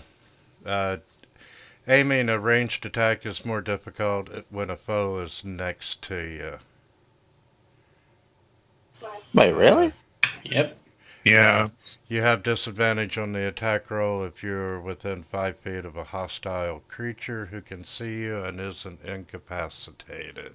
That's why. No, I always thought it was against the ones who was attacking you, and everyone else is free game. So, It's for everything, unless you get a feat that says you can fire with stuff in melee range of you. Like, there's feats for that. But, yeah. No, that might be it. I've pretty much never bothered with Yeah. that. I mean, most people, they take the feat if they're going to do a range character. So. Oh, yeah, so roll attack against me again. Winner, let's see if I... Yeah, it would have been a miss. Nope. Too late. No red cutting. I want my temporary HP back, damn you. You know, I'm gonna give Nora inspiration for that. Hey, there you go. Yeah. Getting Queek messed up. Hell yes. I don't care about her inspiration. I want my HP back. Queek's like, hey, wait a minute. What's happening here? Let's see. Burns 3 fonts of magic to hide in the spell and cast hold person on. Fuck it. I'll burn a 3rd level spell slot and I'll use it on Eldon and the punk that just hit me. Oof. It's a disadvantage, so I'll roll twice. Why did that roll 3 times? That was kinda Someone weird. had advantage. Oh yeah, you had advantage on Eldon. Oh well, here I'll roll again. As in, he has advantage. Oh, he has advantage against my spells. That's okay. Yeah. All right. Well, at least one of them is paralyzed.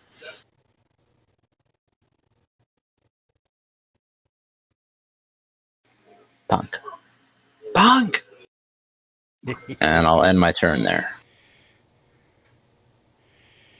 Okay, and It's one of the blinded ones, isn't it? Yeah. Yeah. Yep, we are.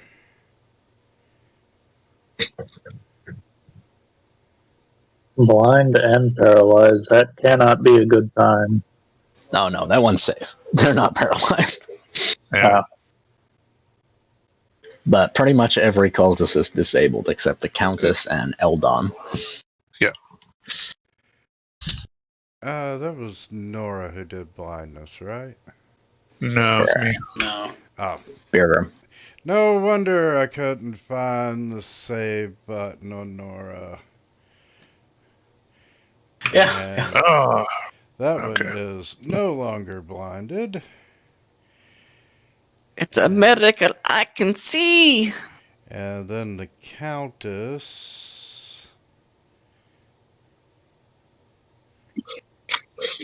Hang on a minute, Winter. See, I'm reading the spell real quick. You can blind or deaf. Choose one creature you can see. If it fails, a target is blinded or deafened for the duration at the end of each of its turns. So is it taking a save as its turn? Yeah, it didn't do anything Yeah. for its turn. It just took the save. Okay. Okay. All right. I just want to understand. Thanks. And let's see. Yep, we're just going to Eldritch Blast Samira. Disadvantage on that. Disadvantage, yeah. But they missed. Miss anyways. Yeah, it didn't matter. Say Eldritch Blast is not the end-all be-all. Yes, it is. And Lady and Lords aren't doing anything. Fat bastard, you're up. I'll move over here in front of these people. Target Mr. Lobo. And I will strike at him with my great axe. Oh my god, get everyone in a square before I have a stroke! And Thank you. Well, you know, technically he was in the center of the circle, and yes. you know, Anton just bumped him. And I'm going to use a combat spirity dice to do a pushing attack. Let's see. Let's just see. Strength ATC for him. He's rolling. He succeeded. He's not going anywhere, man. He still takes a bit of damage. He's kind of a strong boy, isn't he? We'll have Yeah. to do something about him. I'll use a second combat 3 die if I hit with the next attack. Nope. And that will be my turn.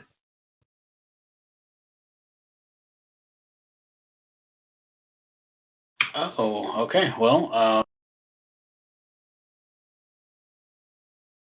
move up here. And she's going to open her mouth and kind of a bunch of mandibles kind of poke out past her teeth. And she's going to spit acid at this guy. Excuse me? Sorry, poison. She's going to give a poisonous spit at him.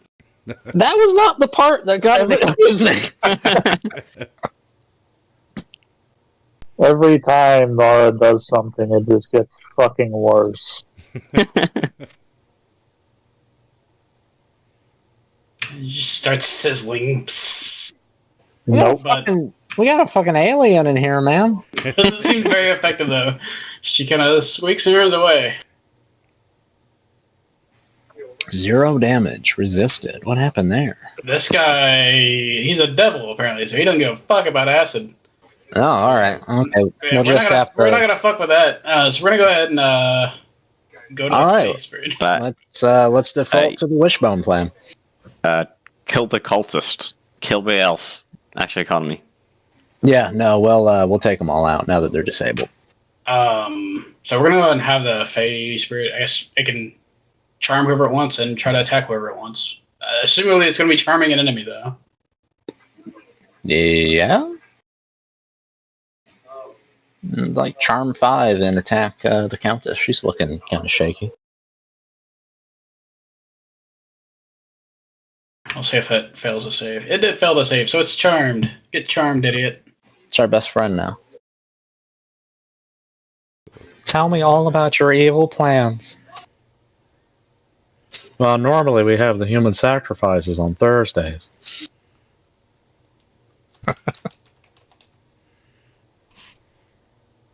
I put the charmed effect on it. So I guess the face spirit would probably be attacking someone else. And Get the it's fine. countess. she would Get go after the countess. Yeah.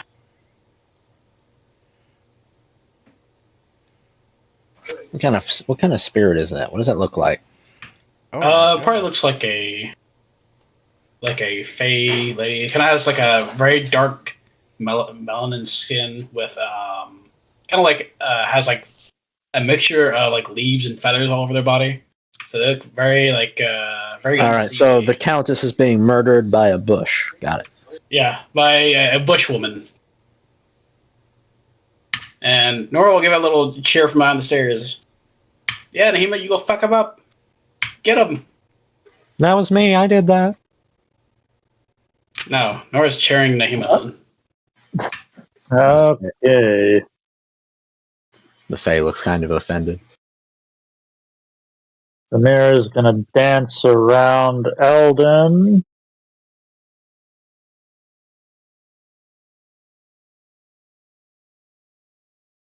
I'm kind of annoyed by that advantage against spell saves. That's I don't like that.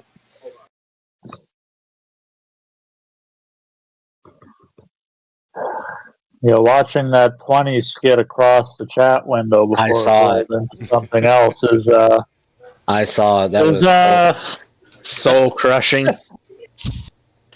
yeah, something like that. Don't forget your sneak attack. Yep.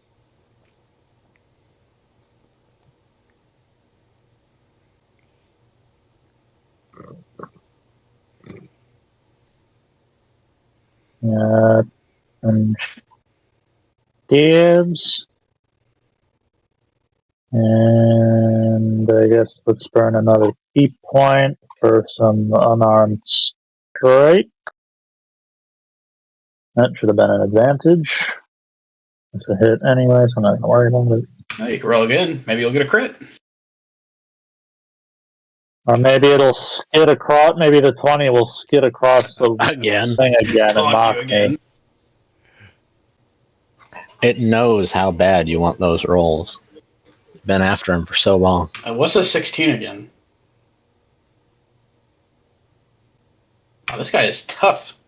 Yeah, my He's a devil. punches are not going to be doing much for another 2 levels.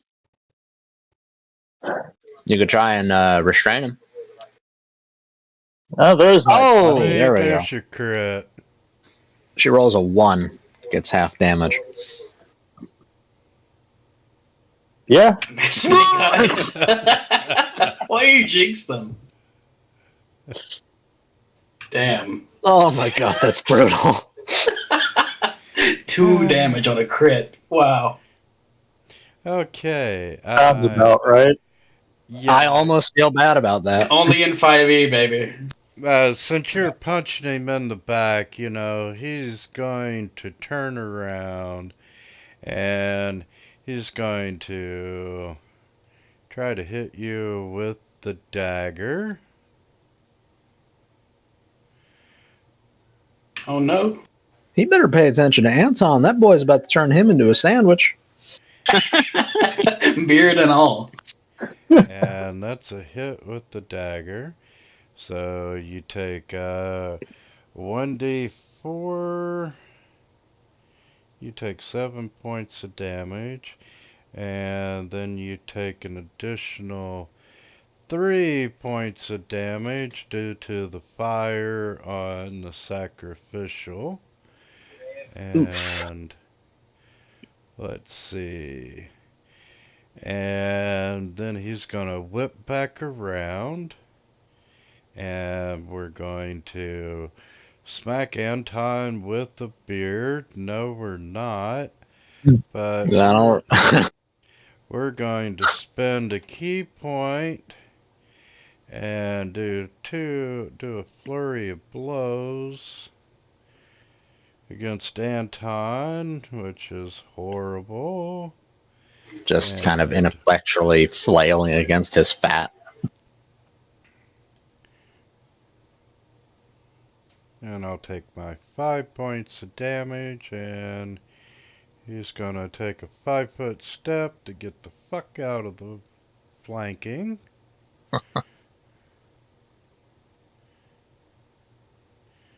And Birgrim, you are up, sir. Okay. So I'll go ahead and move here. And then I will... Let's see, what do I need to do?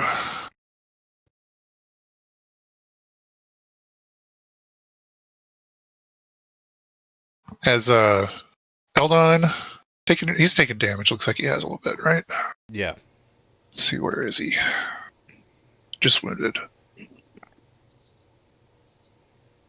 I will cast Magic Missile again. I'm going to do it at a 2nd level. And go to 4 bolts. And I'm gonna split it against the 2 Witch Coulter Servant. Oh, don't worry about them. I got them. You okay? All right. You focus fire that devil. He's the most dangerous thing here. Okay. Yeah. Then I'll cast it directly on all of them on Eldon. Let's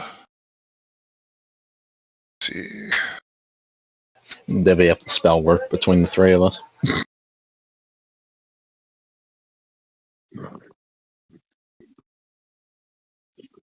Actually, what do we got here? We got a sorcerer. Wait. 2 sorcerers? Sorcerer, you have a wizard, you have a druid, you have a monk, and you have a fighter. Oh, alright.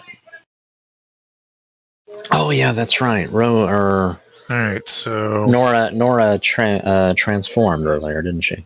Wild shame. 9, 10, 11, 14. Is that right? Total? Good rolls. Still's looking really chunky. He's a tough boy. You could probably collapse this entire place on him and be alright.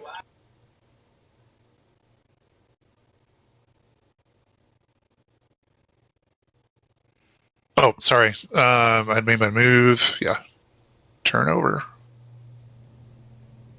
Yeah. Cultist 5 Ugh, in combat, right? still paralyzed. Still Okay, paralyzed. And You And ain't doing charmed. shit. Just having a good old time. Why am I here? hey, she's no longer paralyzed, but charmed. Yep. Okay. Wait a minute. Which one did? Why does it say What's wrong, man? versus Bjerger Bibble Bopperson? So that was on my DC. That save. Yeah, it was actually. Here, I'll roll it against the cultist. Let's see what happens. They rolled a Yeah. 20. I don't think they need to re-roll it. Yeah. Well, okay. Yeah. I mean, I'm just saying. I was wondering why my name showed up over there. Yeah, no, they're fine. It's just Yeah. it's just it was it's just versus- whatever. I had brought the save off of you, so it's against your spell DC. Yeah, and our DC is only like one apart, so it's saved anyway. And let's see, charmed. She She is our best friend.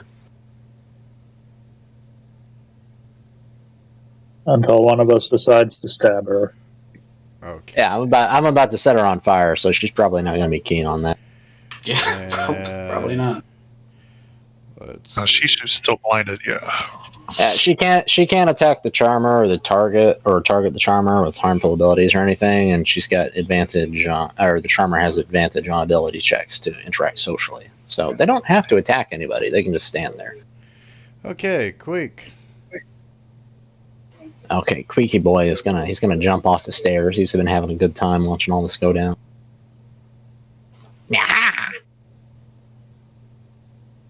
He runs around, jumps down, runs around. And he just kind of raises his hands and sprays that whole area with fire. Burn! Oh Burn! Quick.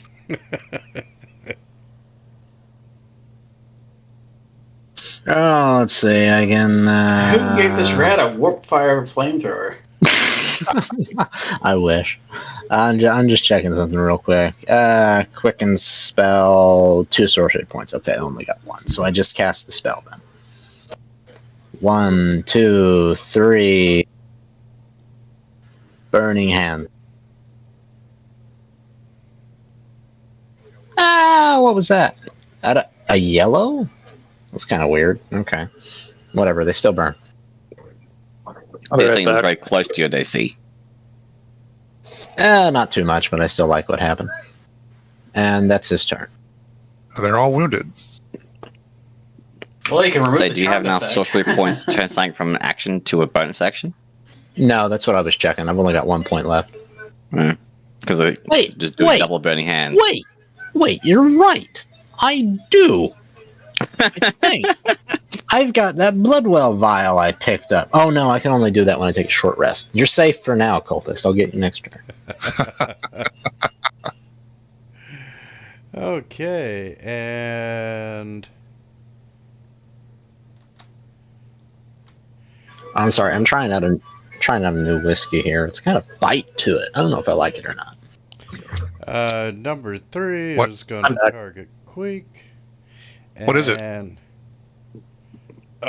you saved on a charmed person. That's Ooh. right.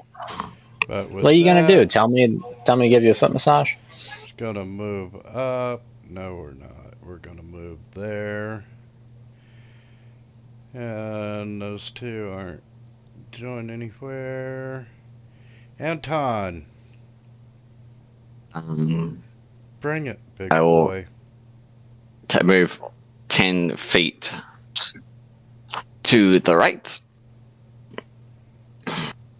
And I'll take 2 of my attacks against Lobo. At advantage because flanking. First one's a hit. Let's do both attacks. Second one. Okay, both hit. I'm going to use... Sorry. I'm going to use not a pushing attack this time. We're going to use a trip attack. So, first one. Success. Second one. Success. Damn it. Dodging your bullshit. He's kind of a tough boy. Yeah. And one more damage.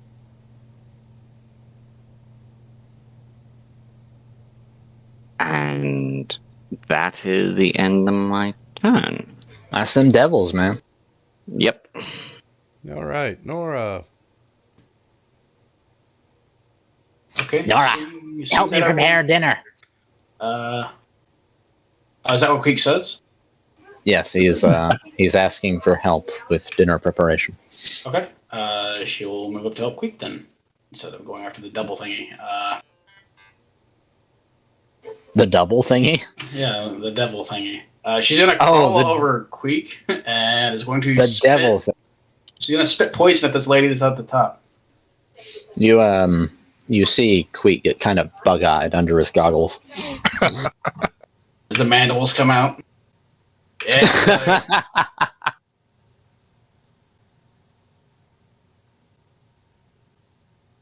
Oh. And I guess we'll go ahead and bonus action to Wild Shape again.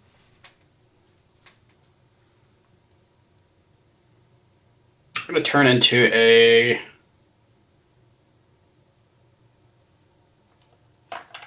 Fucking alien. And she's going to pretty much move over into this space. Terrifying. It doesn't look exactly like a crocodile, because of course it doesn't, but it's just like got a bunch of like it has the like little It's a legs. crocodile with like a gray wig and like a little red cloak on its back. No, it's got like extra legs for like spider legs, but they're like too tiny to actually lift up its form, so it can't climb with them. And it has, on like its big like kind of chompy mouth, it also has mandibles on that as well. That don't effectively have like poison or anything, but just looks like a weird freaking fake crocodile thing. And it's got several sets of eyes. Dude, what the fuck? Yes, but she just sits in the middle of all of them. And You looking like riding 3, with that. 4, 8. Yeah, I mean, Ratmac, he's gonna get in on that. He's gonna jump on the back. I keep wanting to call him Ratmac. The Fae is gonna go ahead. I just go ahead and charm. Well, they're all about to start taking damage. So I think it can just. It's gonna Fae step up to the top. It can just bonus action teleport up there, and swing at the one that's against the wall at the very top. Or I guess it can swing at whoever wants to up there, but it has 2 options. It attacks its summoner. No. That's how summon demons work. Shit. Only if you've lost control of them. Yeah. I killed her. Slay, milady.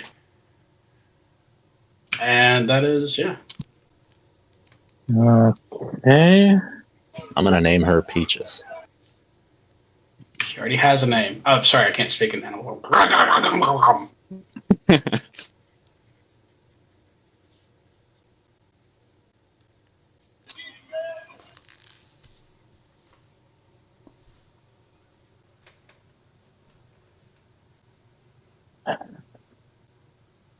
And I'm not going to burn any more key points for the time being.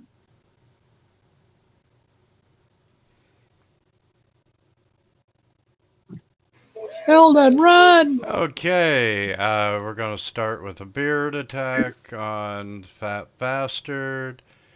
That's a hit. And How dare you. Let's see. I forgot to do that for sheer. But the Fat Bastard. I'm just imagining saving throw. I'm just imagining this bearded devil turns around like the Pantene commercials with the hair flicks just to the beard's like whack in the face. He doesn't even really have to aim.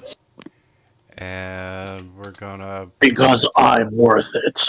key point and flurry of blows. God dang it. I mean, he is a monk. They miss more often than they hit.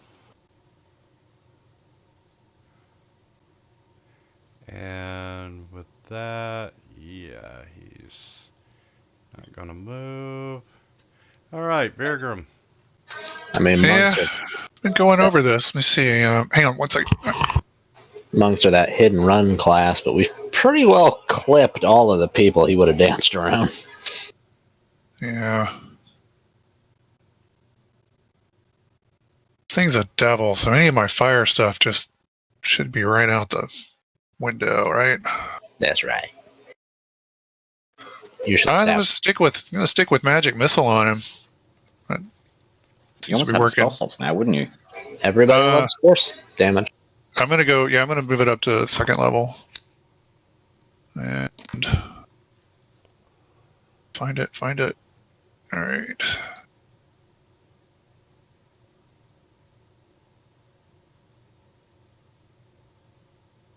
Pew, pew. Pew pew pew Pew. pew. He does finger guns while he does it. Yeah. There. Okay, that's not too bad. He does like the Neo Matrix pose after he sits done shooting up the bank lobby. Yeah, is he still just wounded? Where is he? Or did he go He's down? getting up there. Oh, there No, he is. he's- Heavy. he's- Oh, heavy. he's- I see him. Yeah, Yeah, he's just a little wounded. just a little wounded. I don't think he's even critical yet. God damn.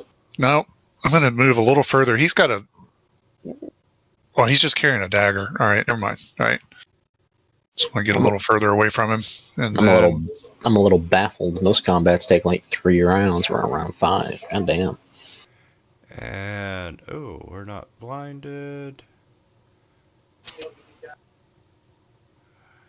Oh, you're gonna lose anyway. Leave me alone. And Can you charm a crocodile?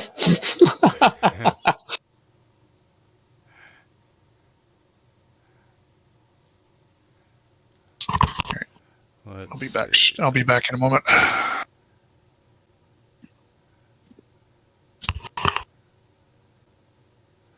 Wow, they gave me 1 spell slot. How many times a day can you use that?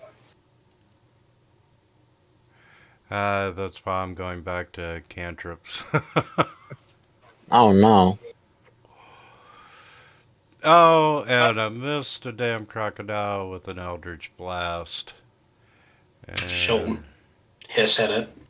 Crocodile does a backflip through the air, dodging it. it's going to move Does this crocodile have down. spider legs? Yes. It looks like a centipede Yeah. And with 2 mouths. And 9 eyes. And 4 is no longer blinded, thank you. And Queek, you're up. And she sees this crocodile and screams in bloody terror. Motherfucker be looking like 6'8"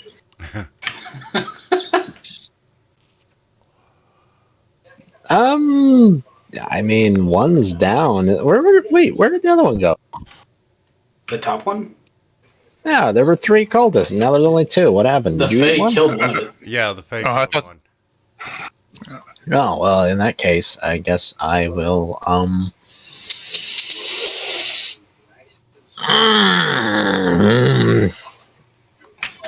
Queek, you sound so angry. I mean, I don't have a lot I can do. I don't like it whenever I don't have anything I can do except roll damage, but it's what I'm gonna have to do. I just roll a firebolt against Servant Cultist 4.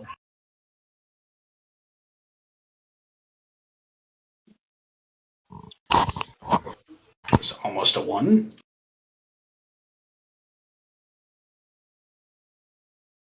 See Queek mouth out at bitch before he moves down a little bit past their smoking corpse. Oh, you And he ends his turn there.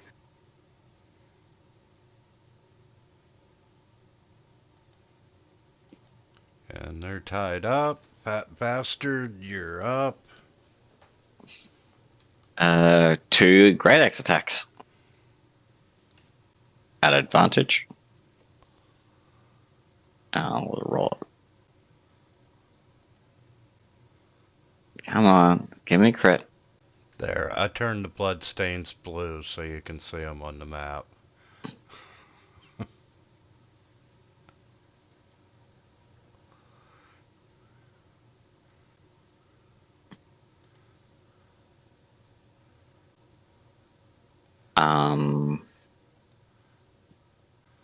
Which is really cool because you can change the color depending upon the creature type. Yeah, that's my turn.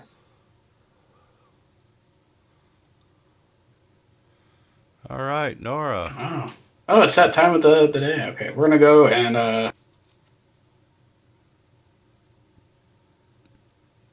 crawl right through all this.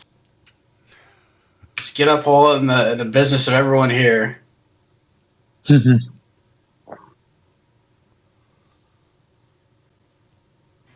What's that song about the crocodile? Lyle crocodile. Lyle, Lyle, crocodile. I don't think that's it. Was that a song? I thought that was a book. Fight the one. No. I think it was a book.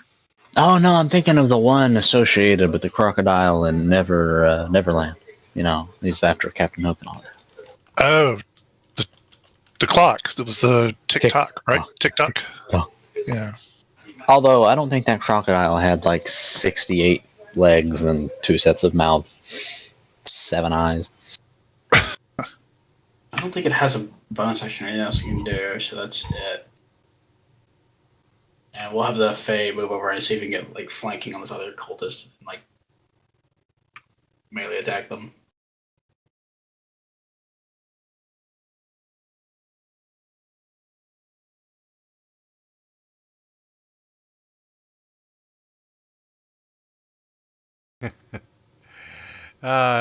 Where do you want to move the face spirit?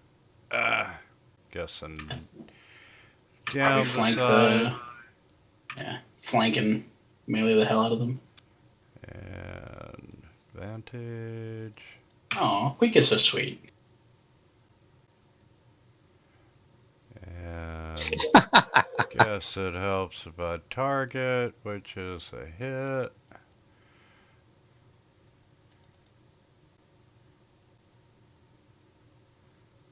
Wow. Yeah. Lady is slaying. Queek appreciates anyone who brings him dinner.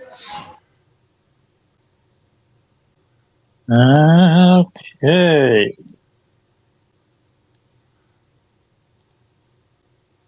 See, this is what I've been trying to avoid in my game. Just one foe that's really strong to the expense of all others, that they just kind of end up alone when everybody else dies.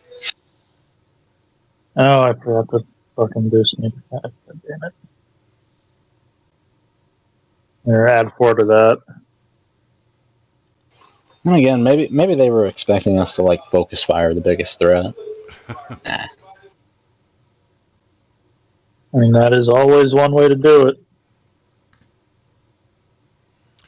And yeah, we're gonna not go after Anton. We're going to beard Hiss. Really? Hiss. the crocodile very poorly. We're gonna do the sacrificial dagger. Ah.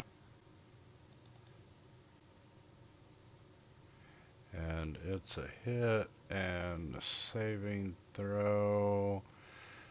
Crocodile failed the saving throw. On the dagger. There we go.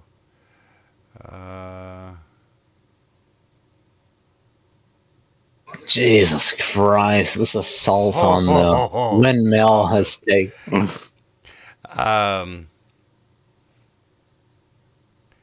Nora. Yeah. At the start of your turn, you lose 1d10 hit points for an infernal wound. Just like and also because forever. The concentration, the face spirit disappears. Oh, did you fail your save? Oh, yeah, you did. Failed concentration. So, and a flurry of leaves and autumn wind, she's gone. That's okay.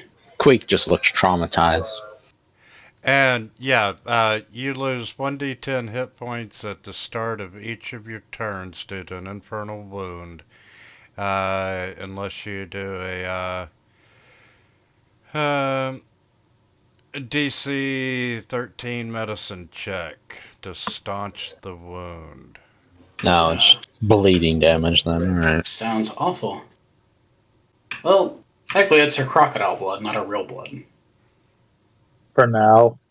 For now, yeah. Okay. But if he hits you again, Just more It bleeding. stacks. yeah, you take an extra D10 damage. Oh, that's awful. Oof. So Pilgrim. don't let that happen. Well, we're just gonna eat this guy. We're just gonna, chomp him, right?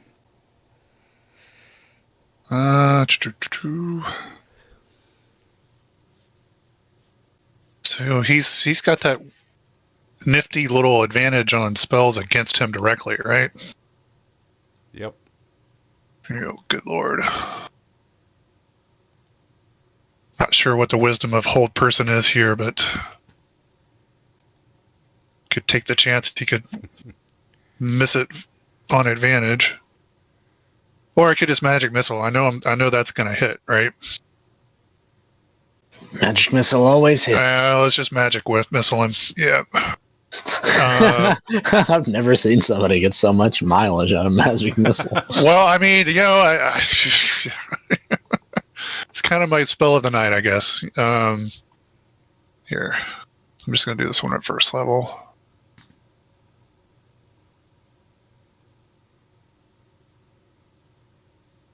Give me a high one. Oh, okay, middle of the road.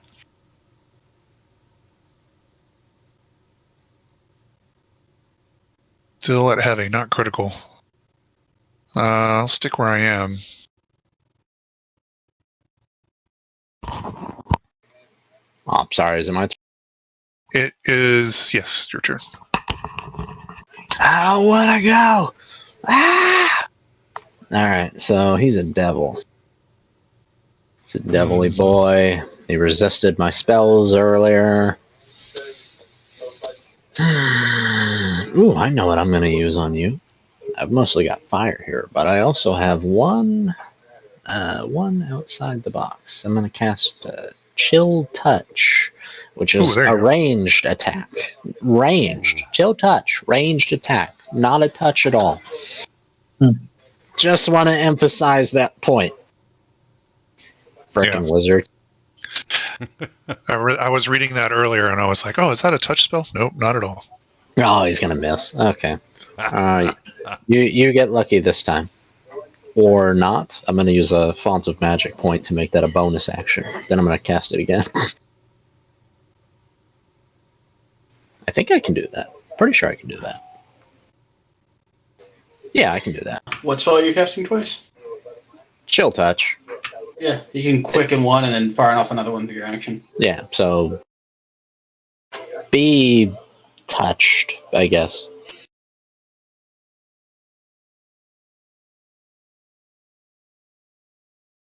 Oh God. So How do you want to do this? Queek sees his the Fae that he was complimenting disappear and just kind of gets furious, and he suddenly a hand just appears across the room around Lobo's head and just crushes it. Wow. And that's his.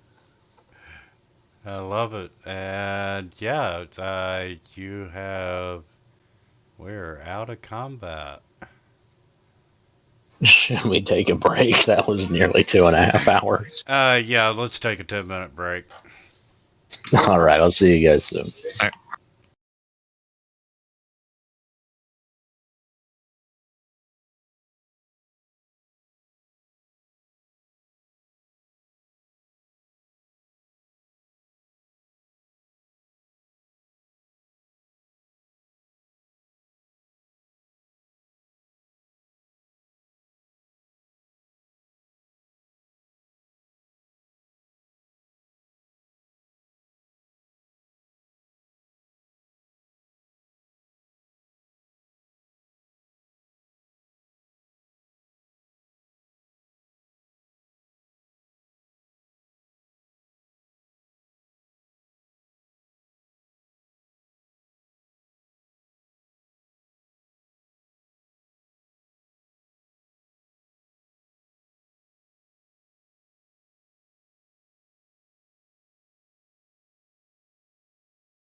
I'm back. Hey, I'm here. What's going on? Who's eating who? I'm eating. I'm eating. Oh, gotcha.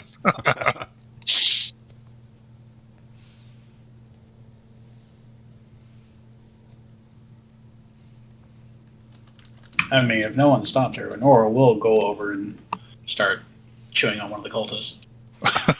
Nora! I didn't think we would get along this well. Yeah. Evil, so gives just her most crocodile shrug. I mean, Queek doesn't even wait for that. He just Finds the soft spots. rears up and he's like bites down into one.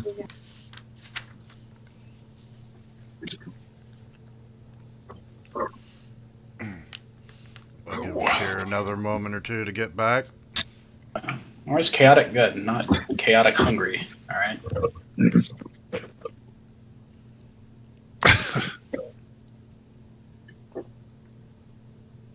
I suggest to the party, let's drag all the bodies down here. At that Nora You know, just kinda considering the opens her- summoning ritual that's going on, I feel like that'd be a terrible idea. Nora just opens her crocodile mouth. Oh, we're not completing the summoning ritual. I still don't think that's a good idea. Opens her crocodile mouth even wider. Well, I mean, what's the worst thing that could happen? They summon more dinner? I mean, I don't do takeout. Well, she's not eating the devil. I will say that. That weird dude with the beard thing. No, That's what I'm doing. he's not eating. She is not eating that. Queek just kind of stomps over and just digs into its neck. That's gotta taste awful. It's a spite thing, really. Most forbidden spice. Amira just like backs the fuck away. That just totally ruined my bologna sandwich. Oh, God. Okay. May close out 100 windows here. For that one combat, Jesus.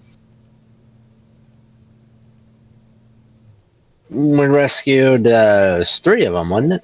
Or 2? 2 of them. 2. Yeah, a couple of them were already killed. Was that the children? Was that right? No, you grandfather saved the mom. and whatever. Oh, okay. You saved the mom and the youngest kid. Okay. And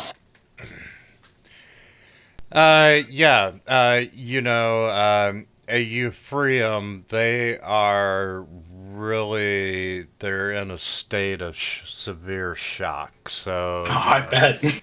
they're pretty much unresponsive, including, watching the party. Eat the cultists. Yeah, about to say, yeah. Let's escort them up the stairs. But We'll leave that to the say the more same civilized members Yeah, of the let's- party. Yeah, I start you to direct all- them up. Yeah. don't want to, you don't have to, but I'm going to assume that you're going to loot the bodies. Oh, yeah, of course. We'll go through the Yes. box before we chow down.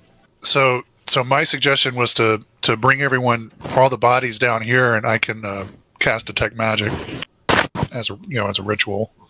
There's no need for that. We'll just look for anything shiny. It wouldn't hurt. Absolutely. Okay, all total,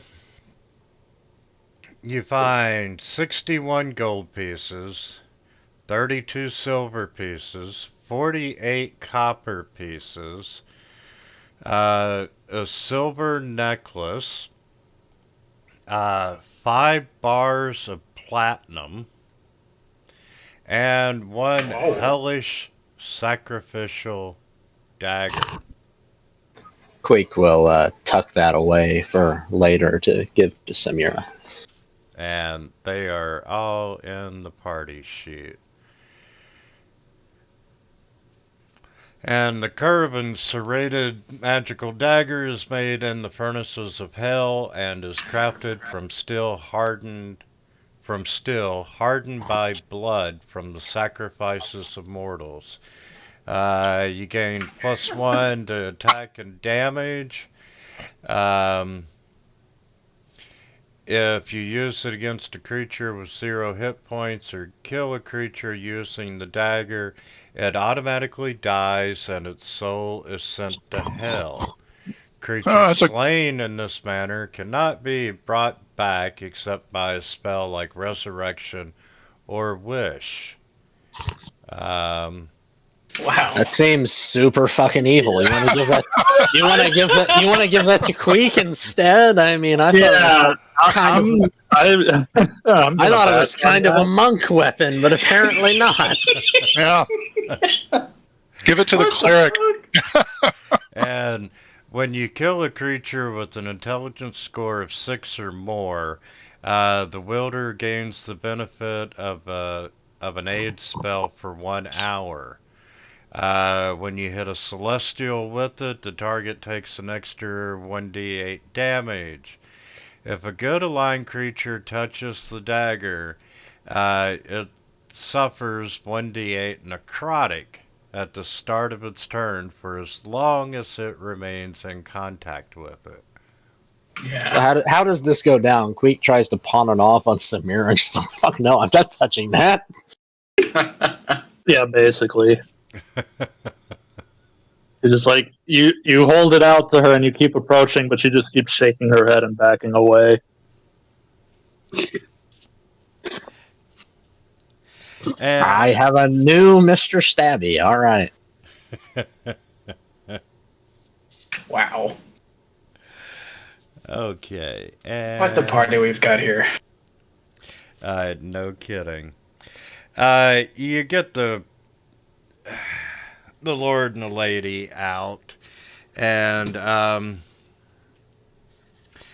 eventually they start coming out of the shock a little bit. They explain pretty much what the cook told you, that they let them in on pretense of doing some business, and they attacked and were kidnapped, and they were forced to wear the hoods, and they could only hear the sounds of the 2 rituals, during which point the 2 other people were sacrificed. They recall ritual chanting done in an evil-sounding language, and the flapping of large wings after the death throes of one of the lords. They are sure that the cult killed they killed the other lord in the second ritual to summon the bearded devil. A lot of good it did them. All right. Grim. I think you should cast that detect magic you've been going on about just for safety. Sure. Don't you reckon? Let me see. Anton's just kind of cautiously looking around the room. He'll, Beergrim will start to chant. That's his ritual. That's his arcane invocation. That's his ritual. Wow.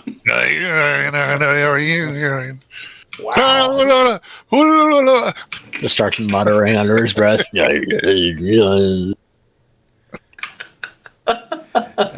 Yeah, you are not finding any more magic items in the tower. The only magic I'll you see do that. is the knife in Queek's hand as he practices his stabbing motions in the corner. Well, everything I guess that's that I already know, everything that I already know about, right? So that Weak. Can you actually use that thing? Yes. They just kind of blankly look at each other. He's clearly neutral. But Neutral. He's fucking chaotic evil. Look at him. well, we are looking at the lady would you like us to escort you back to the city? As I'm afraid your estate is a little in ashes. She's Your cook did survive.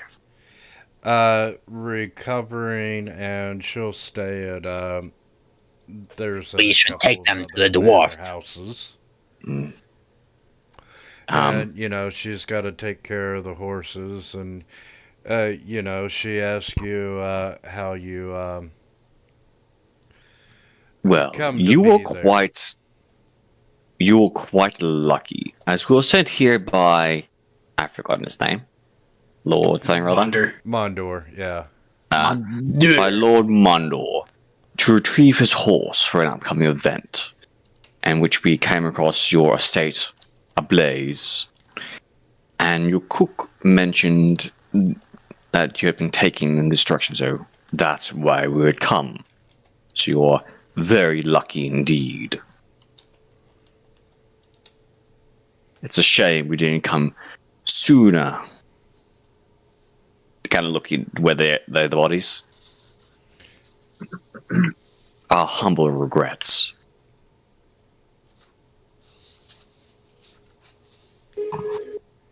Nora just chokes down a cultist leg. Nora. Spits out a boot. I can only see this game getting worse. Anton shows in the letter of them to pick up the horse. Yes, we Well. figured someone would be coming. Well, And since you say you have a safe place to stay around the town, around this area, is there any other word you would like us to send back?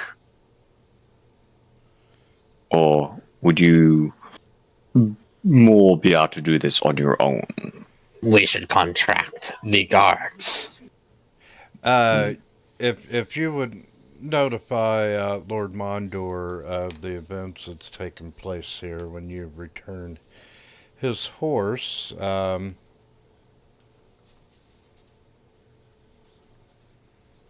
see.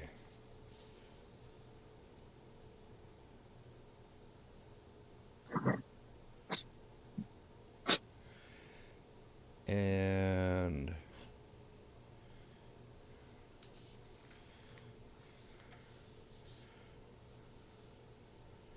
let's see. Yeah, if you would just relay the events, I'm sure he'll send some additional bodyguards for services rendered. We shall do that forthrightly. We should hopefully receive them in less than a day or two. Less than an hour, hopefully. Their house is on fire. Yes. Yeah, but it is a day's walk back to the city. Yeah, the house is a total loss. But they do have friends that will put them up. Well, since everybody is now safe and sound, we might as well head back forthrightly. Hey, no, and we get can't do that. We have to find the horse first. The horse should be just outside the estate, Yes, that's remember? Yeah, you go back to the stud farm and are able to easily locate Miss Ivory. Like Queek, he's got them small legs. He's not chasing after it. Yeah. And, they thank you for saving their lives. And by now, the fire has, the neighbors and so forth have noticed it and are there. And, they take care of the lord and lady and whatnot. And I guess you all would like to take the horse back to the city now. Queek will ride it back. Yes. Queek's gonna ride the horse. Yeah, You know, actually, he jumps on the back. He's not really giving it any directions. He's just kind of got the reins. He's like, yeah, and the horse is ignoring him the whole time. Nora's just gonna be holding onto the halter with like a little lead rope and just gotta like, okay, just gotta lead the horse along. hey, Winter, I had the idea, and I would probably bring this up to the party before doing it, but before we left the tower, my idea was to, as we were leaving the bottom stairwell, or lean down in there and cast fireball and blow up that summoning ring and everything, and just burn the place down. Yeah, you do your fireball and you manage to collapse the building. Okay. Obviously, as everyone was outside in safety. Well, Nora just panicked, everyone. pulling a corpse up out of the stairwell. My thinking there was just, leaving a devil worshipping summoning circle intact might not be the best idea. But No, my to-go food. Well, yeah, the majority of that power of that summoning circle is now in Queek's hands. There's a cultist on the top floor that's just like, oh shit. yeah, right. The only thing saving you is that Queek doesn't speak Infernal. I mean, not yet. See, it's level 8. It takes linguist. That's a different story. So, along the way back to town, excuse my prying, but Nora, you seem to have a spider theme going on. May I ask why? She likes spiders. Those were my friends. That's what we did. You're not mad about me eating the cultist, are you? They're a bad just person. Curious about Anton, your transformations. Oh no, my mom taught me how to do that. It's perfectly okay to be a spider. Yeah. You know what? I hate arachnophobia. That's wrong in this day and age. You let spiders get married, okay? Can That's not what I'm talking about. Can I make a perception check to see whether Nora's physical appearance is merely a skin suit? Like there is something else doing the puppeting on the inside? Just like 60,000 spiders occupying a skin suit. Yep. Oh shit, it's terrifying. That's what Anton's thinking, that, there is, what we're seeing is merely the skin. So kind of like a spider version of my have you character. Like Men in Black, how the cockroach guy just wears the skin? Yeah. So, It's an interesting thought. I'm having nightmares of her bursting into 60,000 little spiders. Yeah. If you're taking a close look, I feel like it would come across as like a matter of fact that she is, in fundamental ways, still human, but just has mutations and other weird stuff that's going on. We're probably spending too long in the Feywild as a human. There's something weird going on there. Okay, so you make your way back to the city and to Lord Mondor's, and he's grateful to see his horse, or he's happy to see his horse, and he listens to your tale about the summoning circle and the bearded devil, and more importantly, where you relay about how the Rumblins heard a winged creature as a result of the first sacrifice in the circle, and he's like, yeah, you didn't save everyone, but you did save the lives of you know, some of my friends, so he is going to recoup your loss and give you an extra 200 gold pieces for what you lost from the halfling. Well, I gave the halfling 200 gold pieces. Like, Queek exclusively gave the halfling, I'm sorry, 199 gold 99. pieces. So, take your 199 gold pieces back, add it to the inventory. And Nora, you get back your 1 gold piece. Yay! And She is legitimately cheering over this. it's up to you if you want to tell the Lord about the sacrificial dagger or the platinum bars and the silver necklace you found. I mean, yeah, sure. The dagger's nice, but honestly, I don't have a lot of use for it. I don't foresee sacrificing a lot of people before I eat them. Wow, that was grim as fuck now that I've said it out loud. So you condemn their soul to hell, and then you eat their corpse.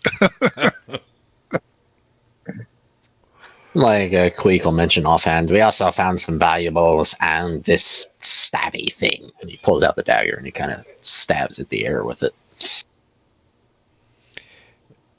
And,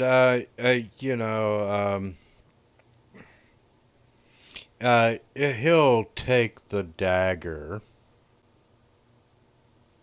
Well, I could stab people with this. Oh, wait, can he actually hold the dagger? Yeah, Queek can hold it just fine. No, I mean the Lord. Wander. If he wants to take 1d8 necrotic damage each turn, it remains in contact with him, sure. Let's see. Wow, that does not speak well of Queek's spiritual state. Okay, I imagine he picks up the dagger and then he drops it. Yes, he's going to let you keep the dagger because he can't touch it. And, right now, he hopes that you won't kill anyone with it. Of course, he just knows it's a sacrificial dagger and not the properties of it. The treasure that you did find, he tells you who to take it to in the city. It gives you a letter, these are personal friends of mine. Please give them a decent rate for selling. And, the shopkeeper will give you 75 cents on the dollar. Oh, thanks, Mr. Maunder. And Quake kind of puts a hand over his heart, his little rat heart, and he's like, I promise not to kill anyone with it. fingers crossed behind your back. Oh no, he's not going to kill anyone with a dagger. He'll use his claws and teeth for that. And just to clear him off the party sheet. So yeah, you ended up with 193 gold pieces, 6 silver pieces, and 10 copper pieces each. Oh, what a messy fight. Nora has lots of gold shiny things now. Oh yeah, she gets like a little coin purse or like a little bag, and she just starts shaking them vigorously. She gets gets a coin purse. She looks inside. And she kind of drops to her knees and starts crying. Nora, would you like me to hold those for you? Yeah. Save Actually, you losing them. Make a reflex save to see if she bites you. no, I don't know what these are really like. I know you can like trade them for things, but it really doesn't make a whole lot of sense to me. I will slowly teach you as we go along on our journey. Okay. Well, she'll go ahead and hand over. So it's your coin are currently in Anton's possession. We just leave it on the character sheet for ease. Okay. So Well, when your character goes, "Oh, you want to buy stuff?" That's when Anton shows you how it works, civilizing you essentially. She is very thankful for that because she has no idea how the fuck people like make do with all that. But yeah, it's 197 gold pieces. It's just how much Anton would be aware of that she has. Yep. Okay, and he tells you that the King's Games are 2 days away. He might have further need of your services in the future. He already knows where you're staying, and he hopes that you enjoy the games. Anton look at Steve's toes. Unfortunately, I smell of smoke quite badly. There's an yes. We're saying we're in a fire. So I'm thinking of going off to a nice little bathhouse nearby. You're welcome to join if you like. Anton, nobody can join you in a swimming pool.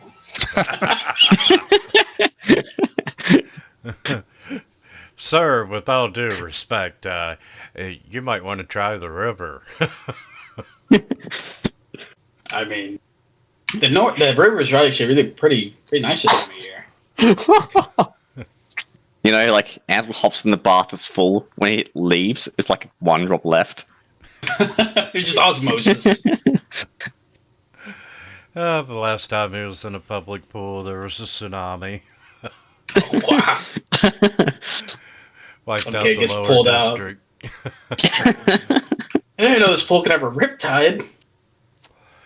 Okay, and that ends the session for tonight.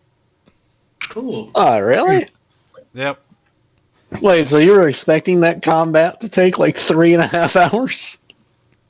I knew it would take a little bit of time. I figured we'd end a little bit early, but the next chapter is all about the King's Games, and there's a variety of shit that can happen, so that's it for tonight. Okay. Okay. Yeah, that's Oh when you know it's been a good session. God. It's like, I want more. Oh my god. GM, we want more, though. But more.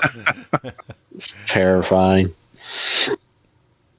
So to recap, we went to get a very ambiguously named horse from a very weirdly named man at a stud farm. Stud farm, not a stables, a stud farm. And we defeated the devil with the And power he was of friendship. being sacrificed in a basement of a windmill by a devil and a bunch of really bored cultists, I guess. And we got a nice knife out of it and some money. And the gratitude of Lord and Wonder. Oh gosh. Well, he wasn't that grateful. And you got your investment back. Yeah, you heard him. He was. I don't care about the money. It's all about the vengeance with me. I'm still gonna go over to that brothel and eat some people. Yeah. Yeah, I gotta say, 4 out of 5 characters in this party are completely ridiculous, and of those 4, it's the cat girl and the fat guy who are being played almost completely straight. Yeah, they're the normal ones. I mean, I think Nora's being played pretty straight for. Nora is a shape-shifting arachnid crocodile multi-eyed monstrosity. She's a druid from the Feywild. Like, I feel like any other interpretation would be, like, disrespectful to, like... She is literally madness made flesh. Sure, I guess she's being played mostly straight, but she was also just eating cultists. They're evil. They're evil people. You're allowed to eat evil people, okay? Also, a good source of protein. Yeah. I mean, how do you think she's been surviving up to this point? That's not how it works. It's not by making It's puppy not how dog eyes any at of this people. works. Hey, I don't make the rules about cannibalism, okay? Well, it's not cannibalism, though. Not entirely. It's half cannibalism, okay? Like it's okay if Queek does it. He's not. It's only okay if you eat the bottom half. She's a druid. And with that, I'm stopping the live stream.